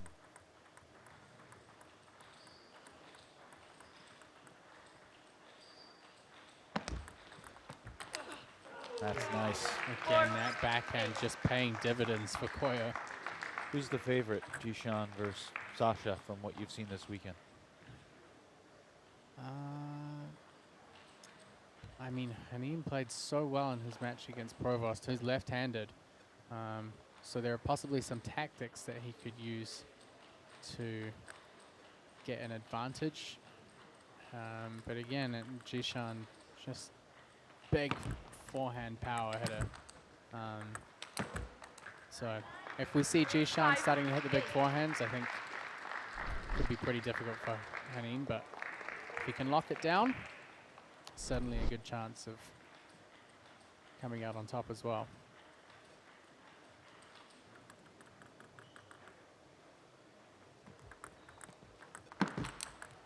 Ooh. 9, 5. Just really high level technical execution.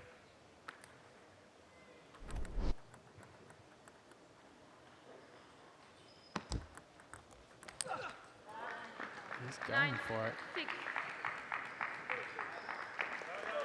Plays with a level of speed that not many other players in the league are able to match. That's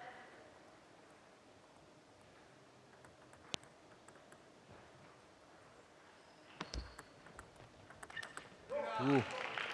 6, 10. Big factor in this second game. Backhand over the table. Yeah, that's been money.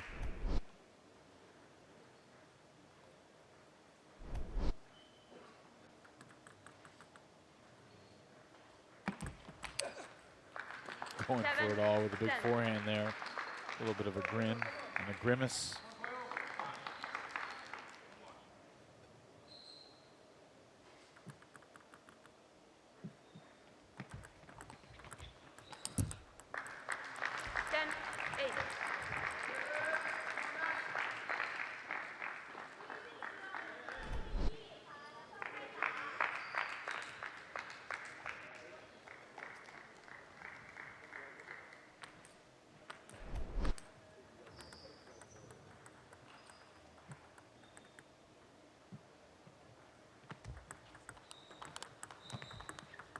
Oh, tough Just break. Clips that back edge. But it's an 11-8 win for Koyo again.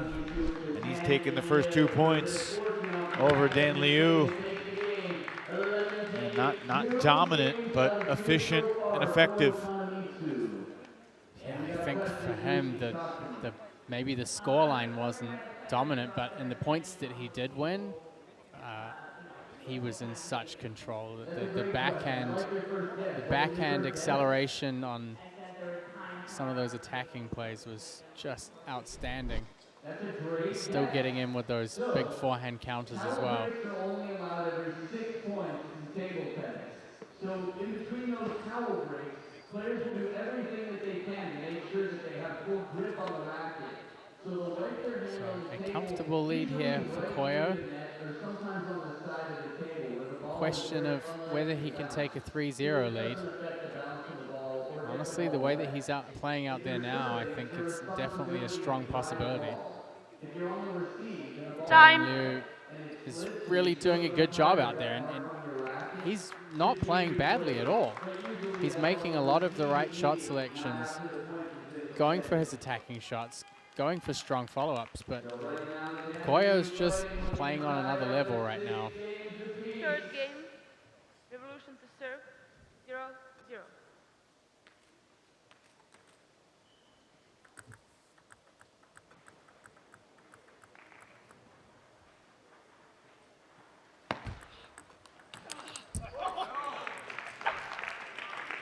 That backhand's just been such a big factor in this match.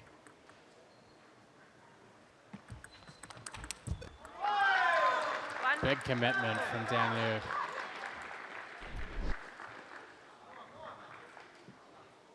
That is a strong serve return.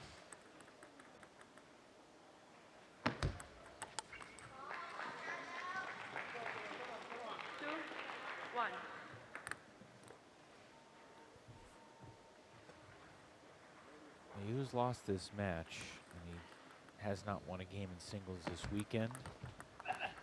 But for the sake of the team tally, and for the sake of his confidence going into the Golden Game and beyond, this is a really important game for Dan Liu. Yeah, it is. And again, we've had that discussion about him starting out the league as a shake hand player and switching back to penhold. And he needs to get some momentum and some results under his belt to feel confident that that's the right decision. And again, I think there's a little bit of uncertainty from him about whether it's the correct decision for him to go back to playing penhold or not. And a match like this is not going to help him make that decision. But again, as I said, I think he's playing great table tennis. He's just in a position where his opponent is playing one level better.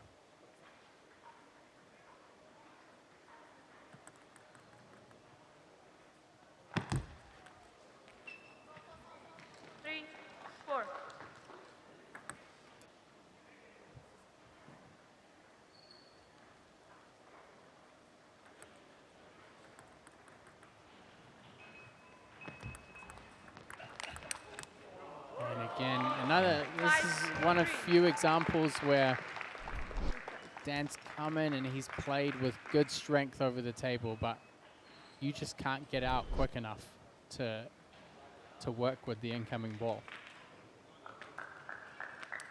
Are there any high-level players who have gone back and forth in their career from shake hold to penhold grip? No. No, it's tough to make that change. 5-4. I know of one player down in Florida now, actually, coaching at Flint's Naples Pong Club, Jeff Yamada, who was a great penhold player, and he switched to shake hand, and he plays amazing shake hand. So, you know, it's possible, but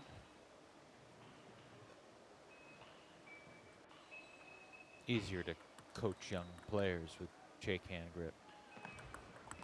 Yes. Yeah, I think so. It's more versatile. I mean, there are more restrictions with penhold, especially when it was traditional, when they were playing with the same side, backhand and forehand. You have some more options with the modern penhold, but it's still tough. You got to play a lot of forehand, and I think that kind of stresses Dan out a little bit, that he has to step up his game and play so much more forehand when he's attacking.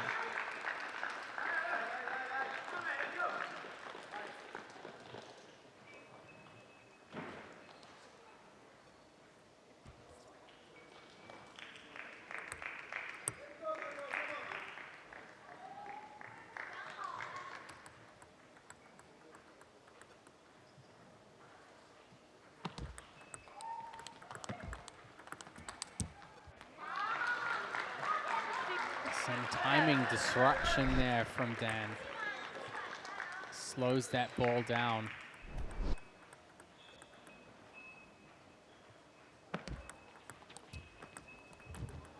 And he'll catch a lucky break on the net.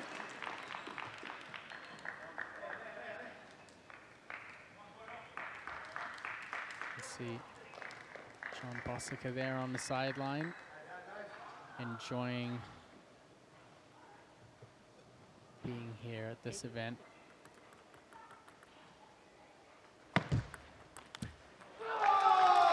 Koyo going for a little too much on that one. It's a big opportunity here for Dan Liu to take one back. 7-9.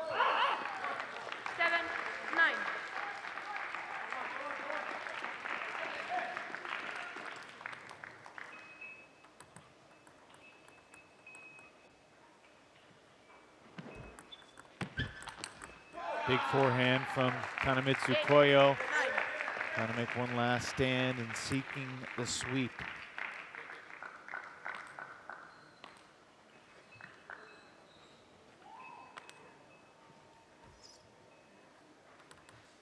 Feels pretty clear. This is going to come down to the golden game one way or another. Whoever has the edge going into the golden game, that has frankly been a huge factor this weekend. Teams for the league going into the golden game are 5-0.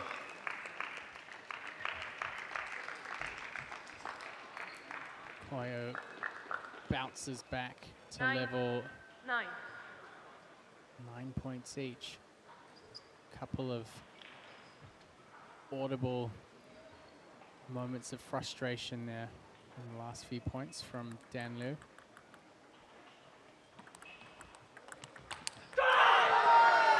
Liu gets to 10 first. Can he cross over the finish line to nab a point for the win?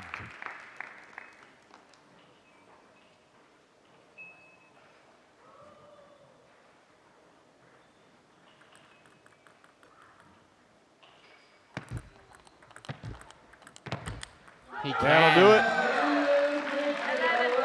A cathartic single point for Dan Liu as he gets the 11-9 win in game 3 and ties up the team tally 6 apiece as we head to the final singles match of the weekend with Jishan Liang and Sasha Henin. Let's see him putting in so much work to change up the pace in those backhand-to-backhand exchanges. Koyo, no doubt, probably a little frustrated not to have taken the 3-0 sweep again. Let's chat with Kanemitsu Koyo. 2 out of 3. Certainly not bad at all against Dan Liu. What were your thoughts going into that match against Dan, and how do you feel about how you've played this weekend? Yeah, actually, this match I want to play against Pinto to get my revenge.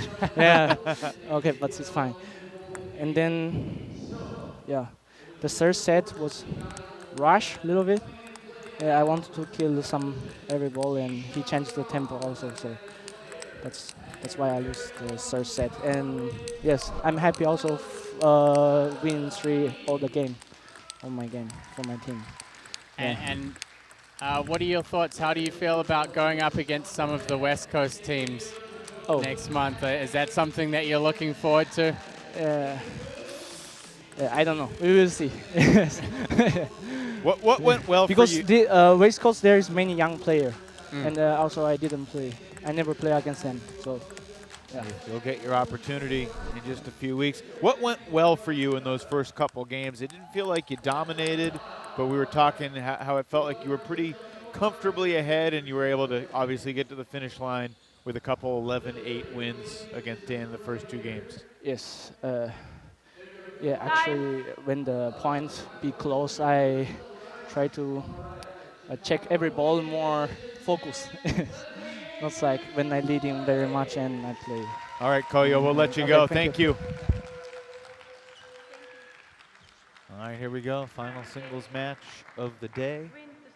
Jishan for Princeton, Sasha for Chicago.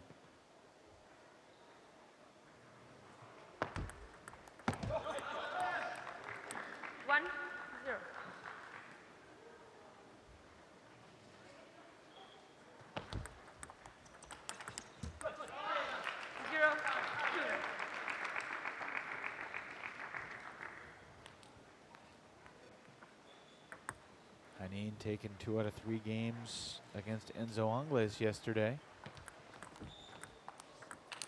1, Enzo went 6-0. His other 2 singles matches this weekend, 3-0 against Gorak, 3-0 against Jishan.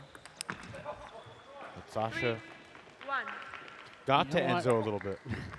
That's the match I was talking about from yesterday. I think when I talked about it earlier, I said Damien. Yeah, and it's good preparation to have a good result against a strong left-hander going into this match. 2. He did a great job of moving the placement around, but particularly finding weakness on that wide forehand corner. We'll see if he's able to exploit that against Jishan. I mean, Jishan's also a player who likes to anchor on the backhand like most left-handers. Big step around forehand. But on the wide forehand corner, 4. sometimes it can be tough to cover that much ground.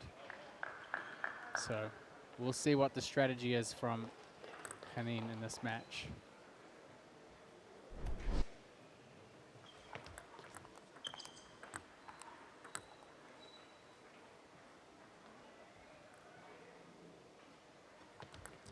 Let's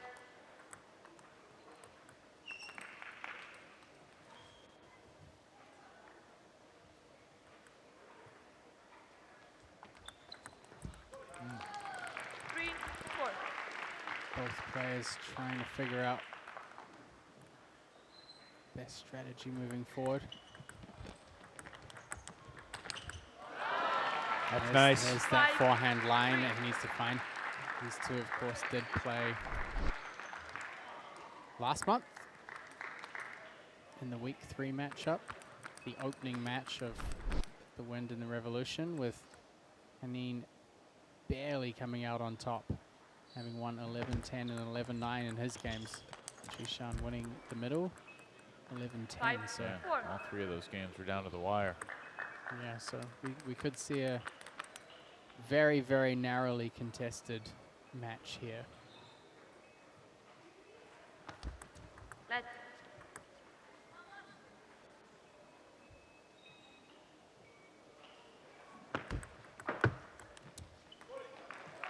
5, all.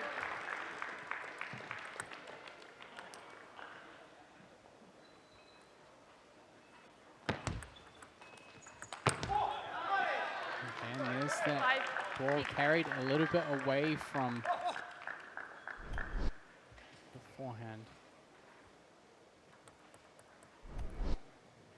Really important Let's when playing someone like Jishan to get him off balance or a little bit uncomfortable on his forehand.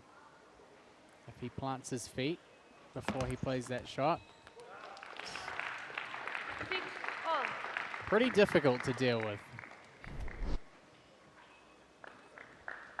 By the way, Matt, unless one of these players is able to pull off a 3-0 sweep, this will just be the 3rd time in 30 team matches that there has not been any 3-0 sweeps in singles or doubles so far in MLTT.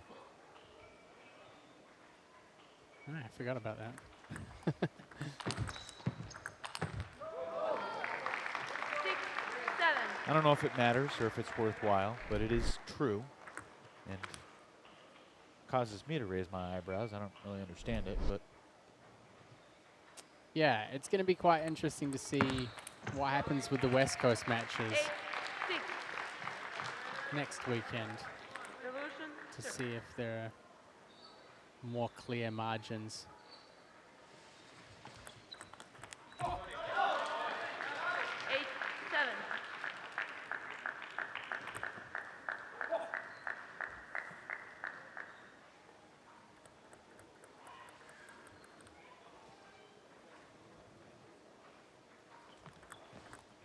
Let's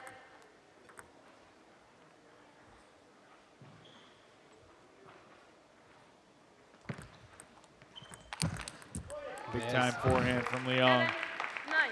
Yeah, and you see more of them from the step around on the backhand side. Just going for broke. I mean, even in the replay, it looks fast. 7, 10.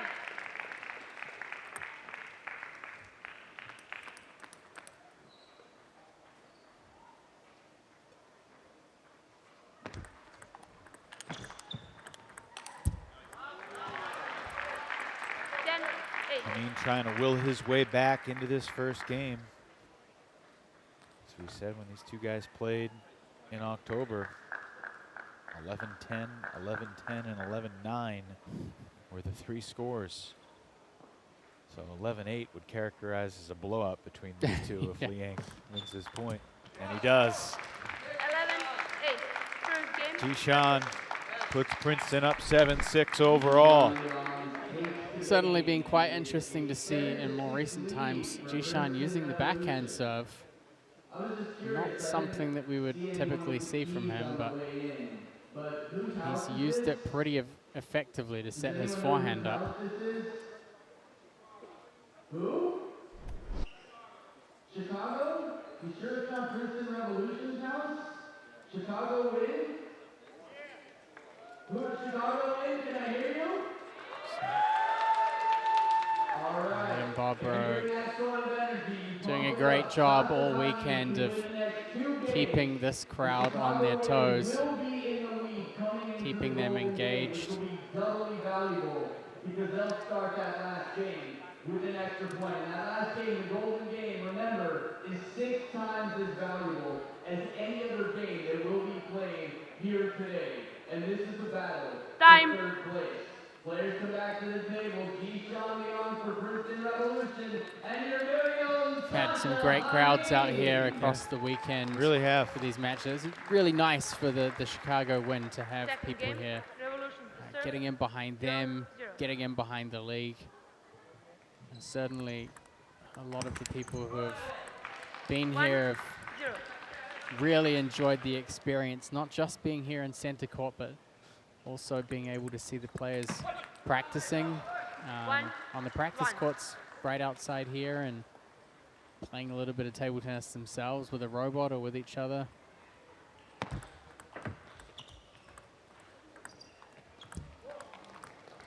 Props to the Major League Table Tennis crew for really starting to put together an experience for the people that come here to spectate the game.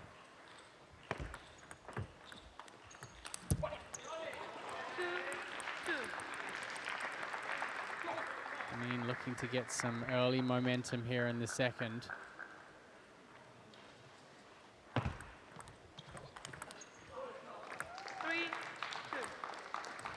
As I said just before this match began, it's a big factor. If you start seeing those powerful forehands from Jishan, then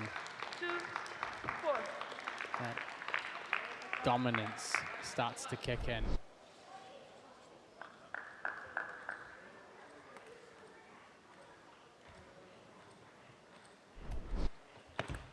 And a massive serve return.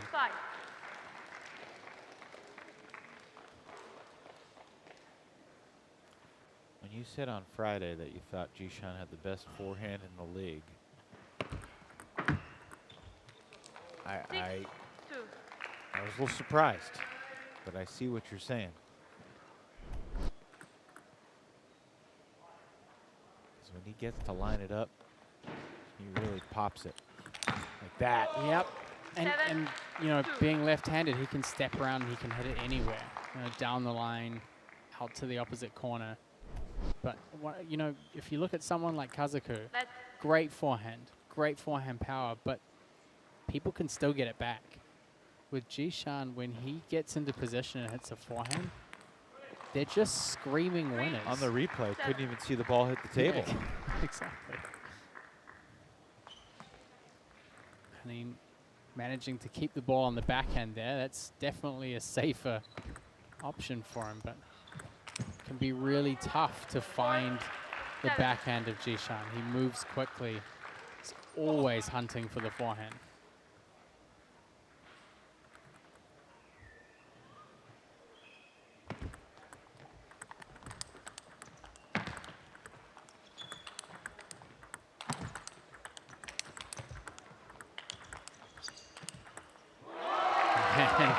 This time, Haneen keeping Jishan a little bit more on the defensive. Transformed him a bit into a Jeremy Hazen there for a second. Best rally of the match.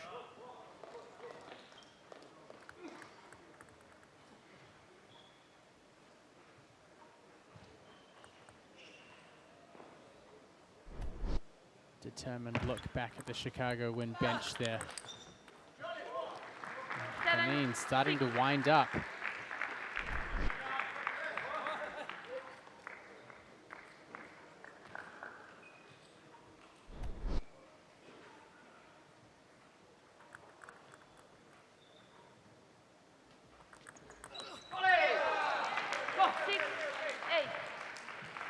Committed to the play. Get that ball quick down the forehand line.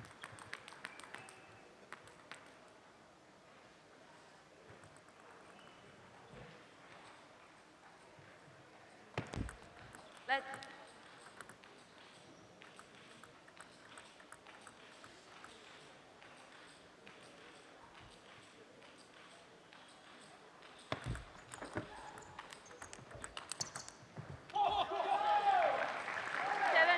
Well, Sasha's made this interesting here.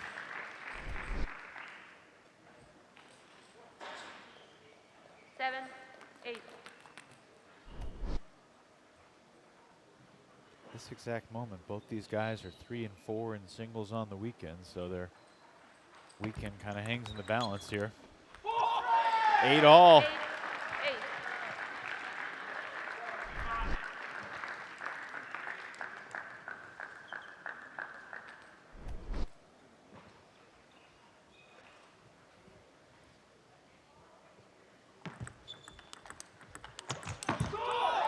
Haneen taking control. Coming from a significant deficit to retake the lead at 9-8.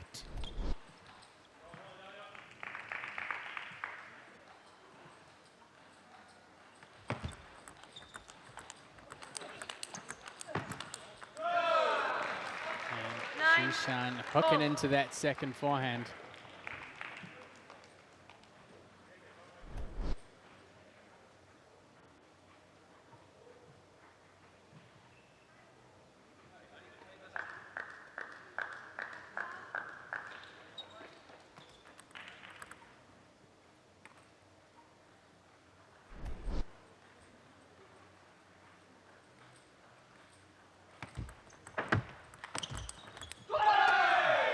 Big chance to get in there.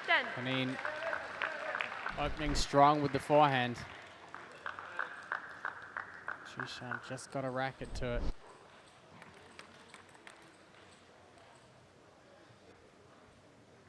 It's going to be a game point. Wow. 11. A little bit of a 9. paddle toss Second from game. Haneen. Revolution. Jishan makes it 8-6 overall. And a frustrated Haneen will go back to the drawing board here for game 3. Second half of that game, he definitely stepped things up a little bit. He was a bit more aggressive and held the table a bit better. But again, like I said, if Jishan's playing these big forehands, then tactically you're doing something that's not going to work out for you in the long run. We'll be rolling through tag team style. So everybody's got to be ready. For some players, they haven't played in over an hour, right? Pretty crazy. Just Jump back in here, play 4 points. such a well-known character in U.S. table tennis.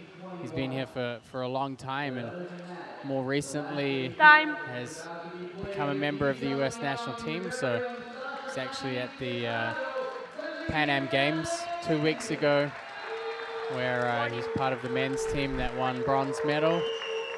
So it's been great to see his kind of character arc, for lack of a better phrase, over the last decade here. And the arc of this particular weekend, after starting Friday afternoon with a 3-0 loss to Angles, he's trying to finish it with a 3-0 win over the only guy to beat Angles this weekend. 2-0.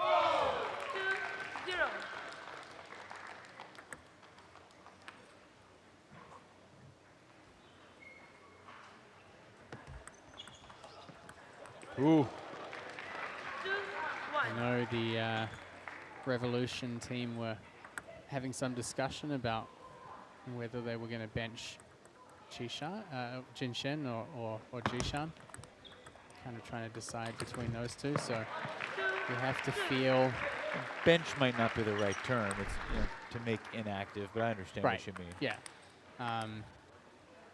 Yeah, you have to feel like they've been rewarded for the decision to keep Jishan in the playing roster. Yeah. Koyo as well. Yeah. Koyo 6-3 on the weekend. It's two very determined teams here, and Reshepa winning record in singles on the weekend. Jishan could join him with a win in this game. 3-3.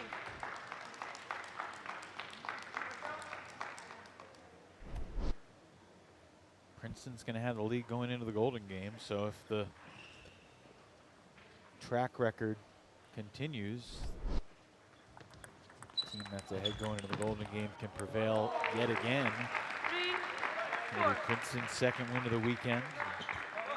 Maybe the second straight MLTT weekend where the home team fails to taste victory after Texas could not get a West Coast win in Katy outside of Houston.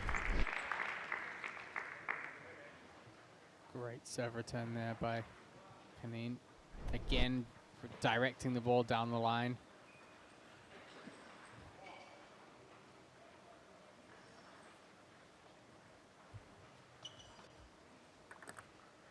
You have to wonder if, as time goes on and the teams develop more, you know, how much of a home impact these venues might have. I think now in this infancy stage, people are still figuring out who their team is and who's on it, especially when you have players traveling for these matches more than kind of residing in the area.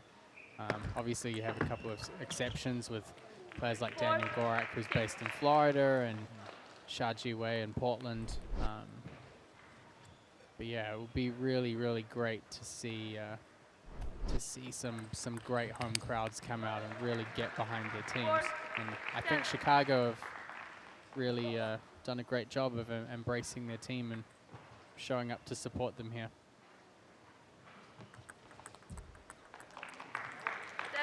This hit return from Haneen brings Liang back within 2.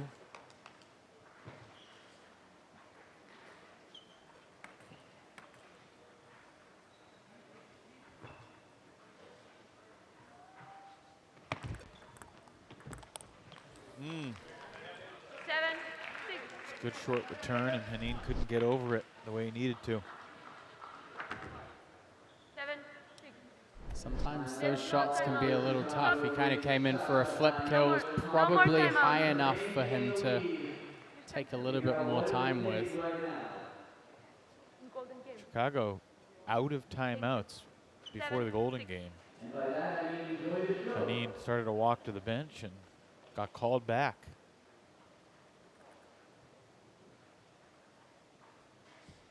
The first Chris Webber of MLTT.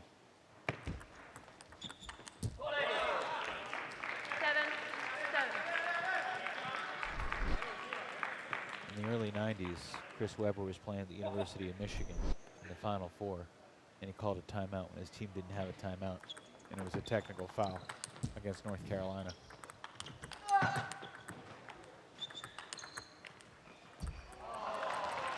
Jishan all the way at the back of the court.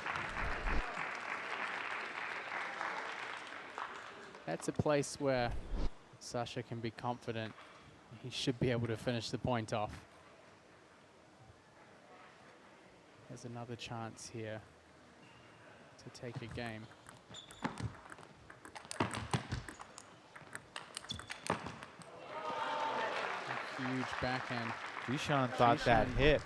Trying to call for an edge. I think missed by quite a bit. Don't think they had the edge. Sasha with a smile said no, it did not hit.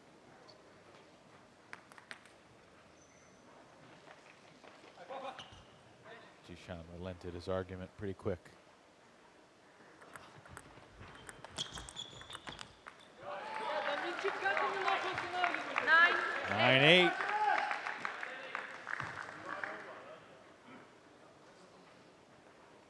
Something with these two guys. They're obviously evenly matched. 11-10, 11-10, 11-9 last month.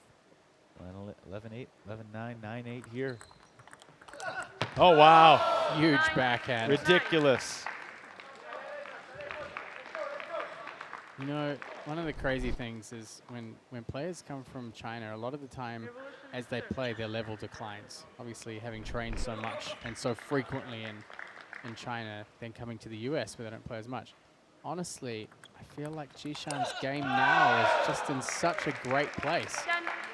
compared to when he came here, particularly on the backhand side.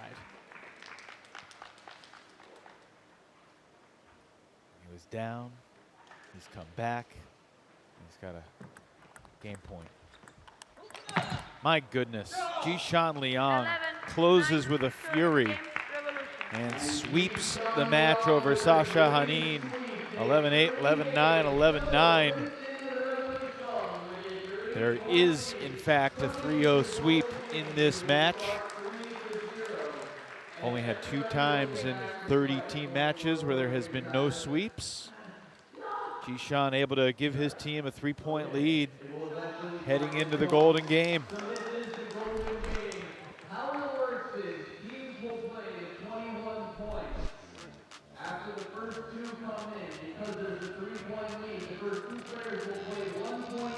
Such a great match. I mean, just absolute powerhouse performance from Jishan Liang. Forehand and backhand. Look at that backhand. Coach, let's go. As we both said, even in the replay, it's hard to follow the ball. So much pace, so much power. Great performance from Jishan Liang. Here's the commish. Okay, we've got Princeton Revolution up 9-6 over Chicago Wind. Princeton, you'll be starting with a 3-point lead. Chicago, you pick first. Emily Tan playing first. You're number 1. Angela Guan, you're number 1. Number 2. Jishan Liang is your 2. Damian Provost is your 2, number 3. Sasha Kanin is your 3. Matteo de Sotalon is your 3 and your 4. Koyo Kanamitsu is your 4. Alex Kazaku is your 4, making Dan Liu your 5, making Yevgen Prishepa your 5. Good luck, coaches. All right.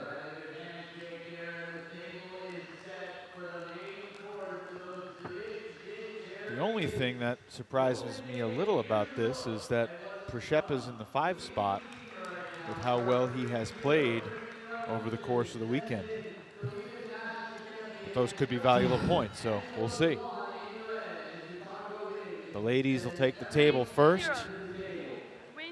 They'll play just 1 point here. If we're tied 20 all, the ultimate golden point will be decided by Angela and Emily. It's a weird feeling taking the table for just 1 point. Tan serves.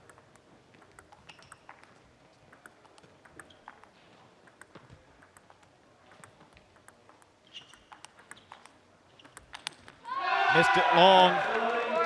And a 4-0 lead for Princeton here in the final golden game of the weekend.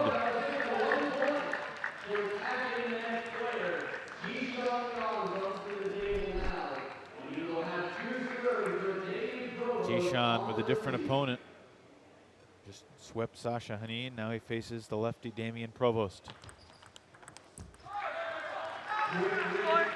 Provost straight away finding the backhand.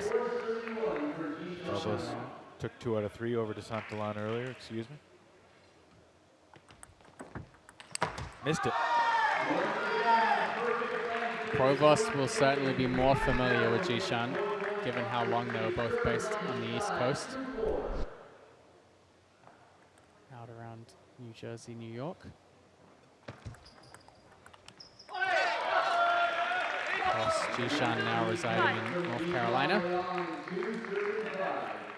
He will not have a far trip to Rock Hill, South Carolina in December.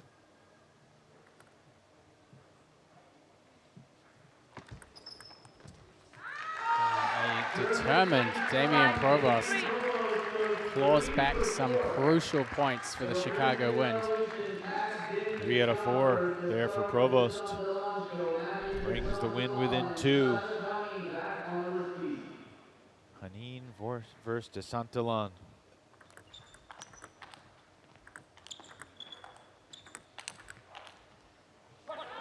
Just missed the edge. Hanin brings Chicago within 1.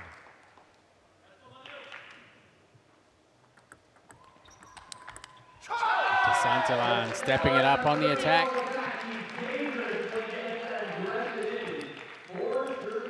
Forehand can almost give Jishan a run for his money sometimes.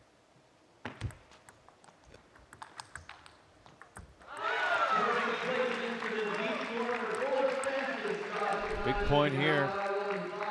Hanin takes it. He's got 3 out of 4, and we're tied. 3-0 lead would be gone.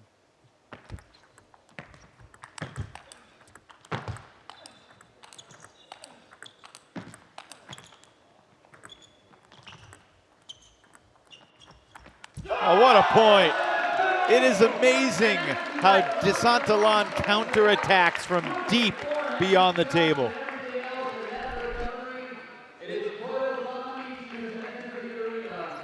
And taking that ball back over to the backhand side. Turned out not to go in his favor. Koyo and Kazaku. Koyo!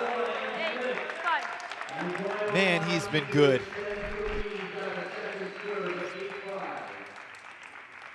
Again, just exceptional short game and play close to the net.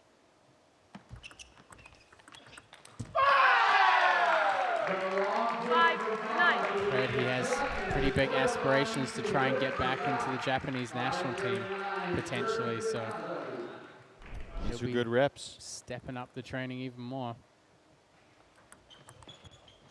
Nice hit on the return. Kazaku earns the first point on his serve. These two guys have one more point here. Kazaku seeking a split.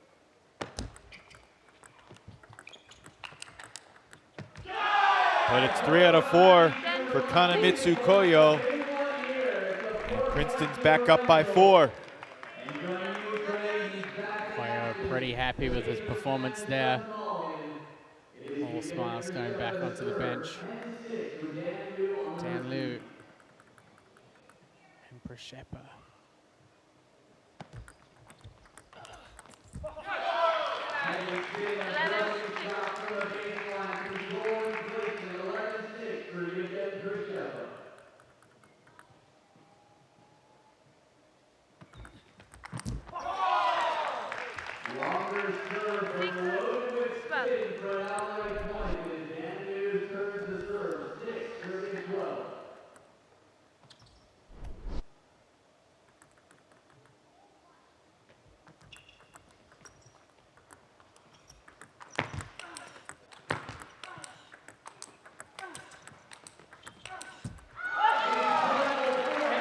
And Liu gets on the board here in the Golden Game.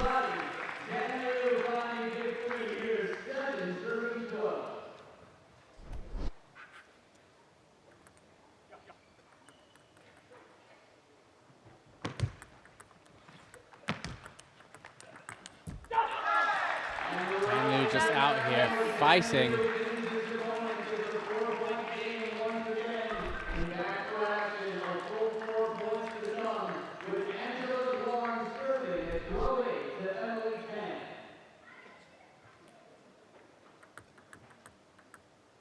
Back to the top of the order. Angela serving to Emily.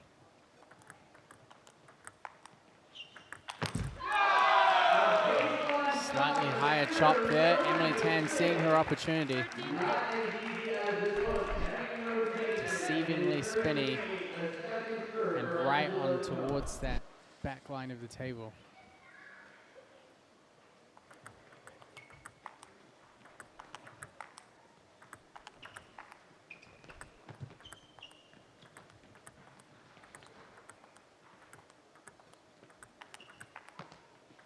Oh, caught the edge. Catches the back edge, and Emily works for that point. And one of the better rallies of the entire weekend. And it ends with the edge ball. Guan will take it. And the miss hit on the attack, and this gap is getting pretty big right now. If you're Chicago, Princeton can taste it. This time she sends it straight across the middle. Gets 1 point in.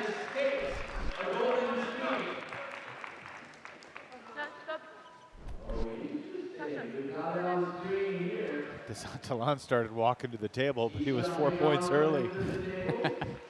Keyshawn, it's his turn against Provost.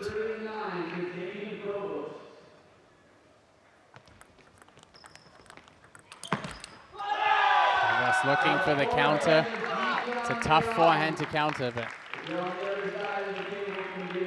was there for it.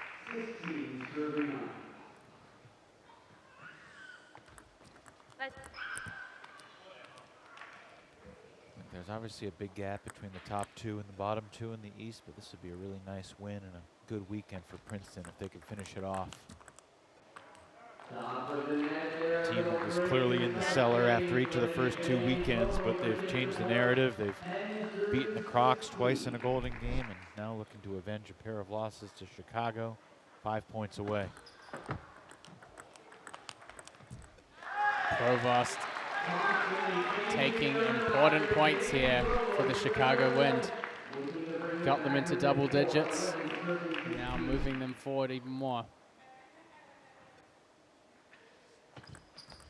Ooh, that stings if you're Chicago. Now it's DeSantalon coming back against Hanin. DeSantalon could finish off the weekend here with a golden sweep. He could win 4 straight.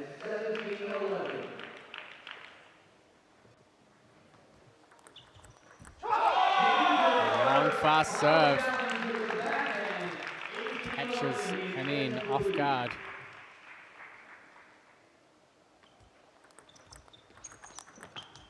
And so does the backhand loop. He's done it so well in his matches today.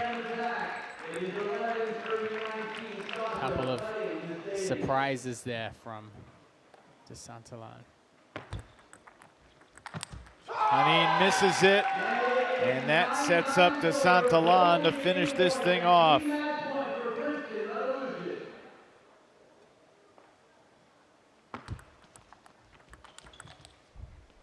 Hanin able to take that last point, but still a strong string for Matthew DeSantalon, chopping his way to a 20-12 lead. And it'll be Koyo and Kazaku. You could see why DeSantalon was so eager to get out onto the table. Kazaku needs to win 4 in a row. That's a tall ask against Konomitsu Koyo, who might just be the MVP of the weekend for the Princeton Revolution. Got a pretty good vertical too.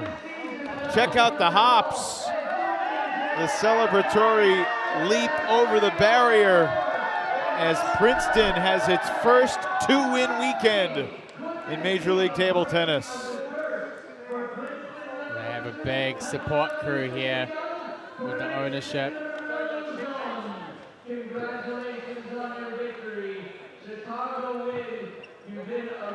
15-6 is the final. So Princeton will still be in 3rd place, but they'll look up and see Florida and know what they've done against Florida and think, you know, maybe in 2024 we can catch the Crocs. Really fantastic finish there. And you've got to think no more deserving player than Koyo to finish the job on that last point. No question about it. Revolutions don't usually happen overnight. They are built over the course of a long time, and perhaps that's what we're seeing. Let's chat with Matthias Habasson, the victorious head coach. Matthias, do you feel something special brewing with this team? This is clearly your team's best weekend so far of the 3 opportunities you've had in MLTT. Yeah, I mean, the team spirit improved a lot since the last few matches, because I think everybody felt that in spite of the negative results and the negative experiences, we are still a team. We are still fighting together. We are working together.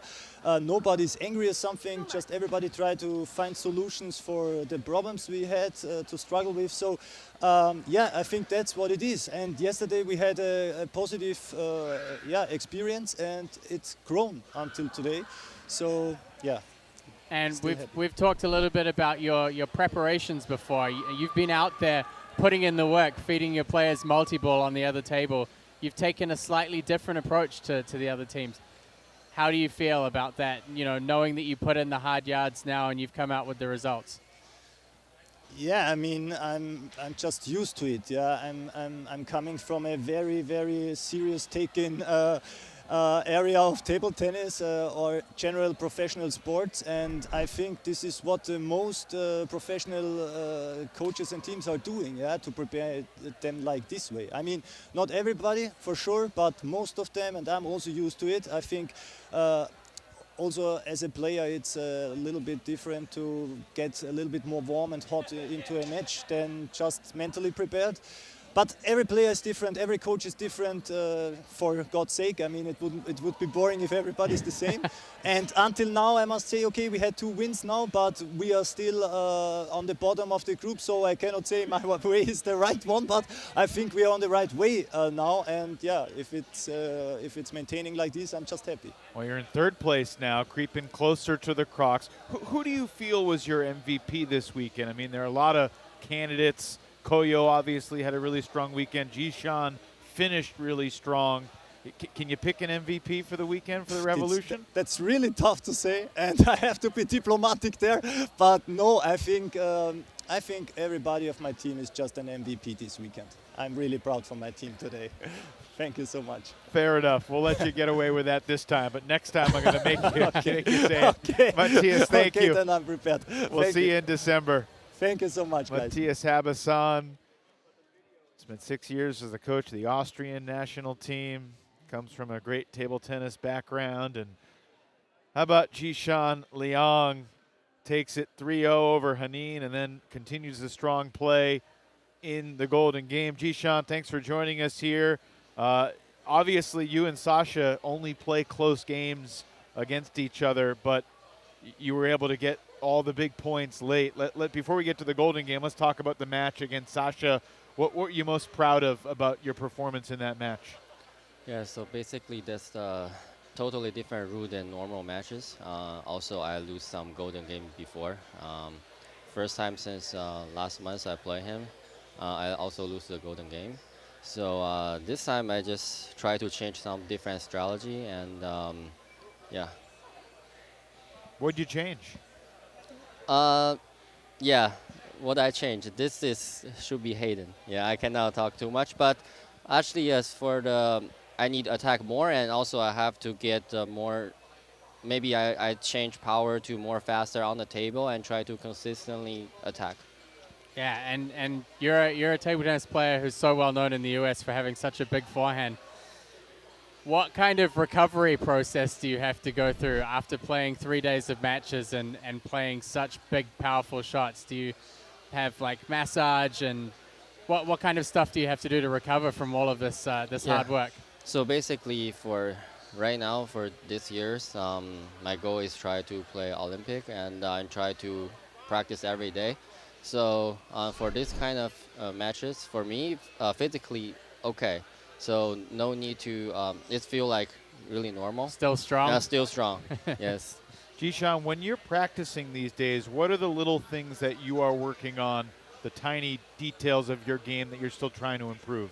Yeah, so now I try to work on some random, different rhythm and speed and some spin. Yeah, not only working on my forehand, I also try to do some backhand change rhythm and backhand change placement. Also try to work on backhand flick. But basically, I use a lot of backhand flick. But for MLTT, because only 3 games, sometimes I, cannot use that much. Yeah. Well, the Revolution get 2 wins this weekend, and the Gold Rush get 3 wins. So I imagine it'll be a pretty happy household with you and your wife back in North Carolina this week. Yeah, for sure. Even we lose, we still happy why we can get more experience, and we love to play the tournament. And basically, this is the league. It's first time in the U.S., so hopefully we can play more matches in future. Love it. Great stuff, Okay. Jishan. Thank you very much. Congrats. We'll see you in December. Okay. Jishan Liang of the Princeton Revolution. Here are the standings. Princeton into third place, 16 points behind Florida. An even bigger gap separating the Crocs and the Gold Rush after Carolina's 18-3 win earlier today. And next week, you and Sean O'Neill will have the call out in Northern California of the third West Division weekend. Matt Hetherington, put a bow on this weekend for me as you look at the standings and contemplate all that we witnessed here in Chicago. I think just determined teams. Determined teams. I love the team spirit. I love that the teams keep fighting, whether the results go good or bad.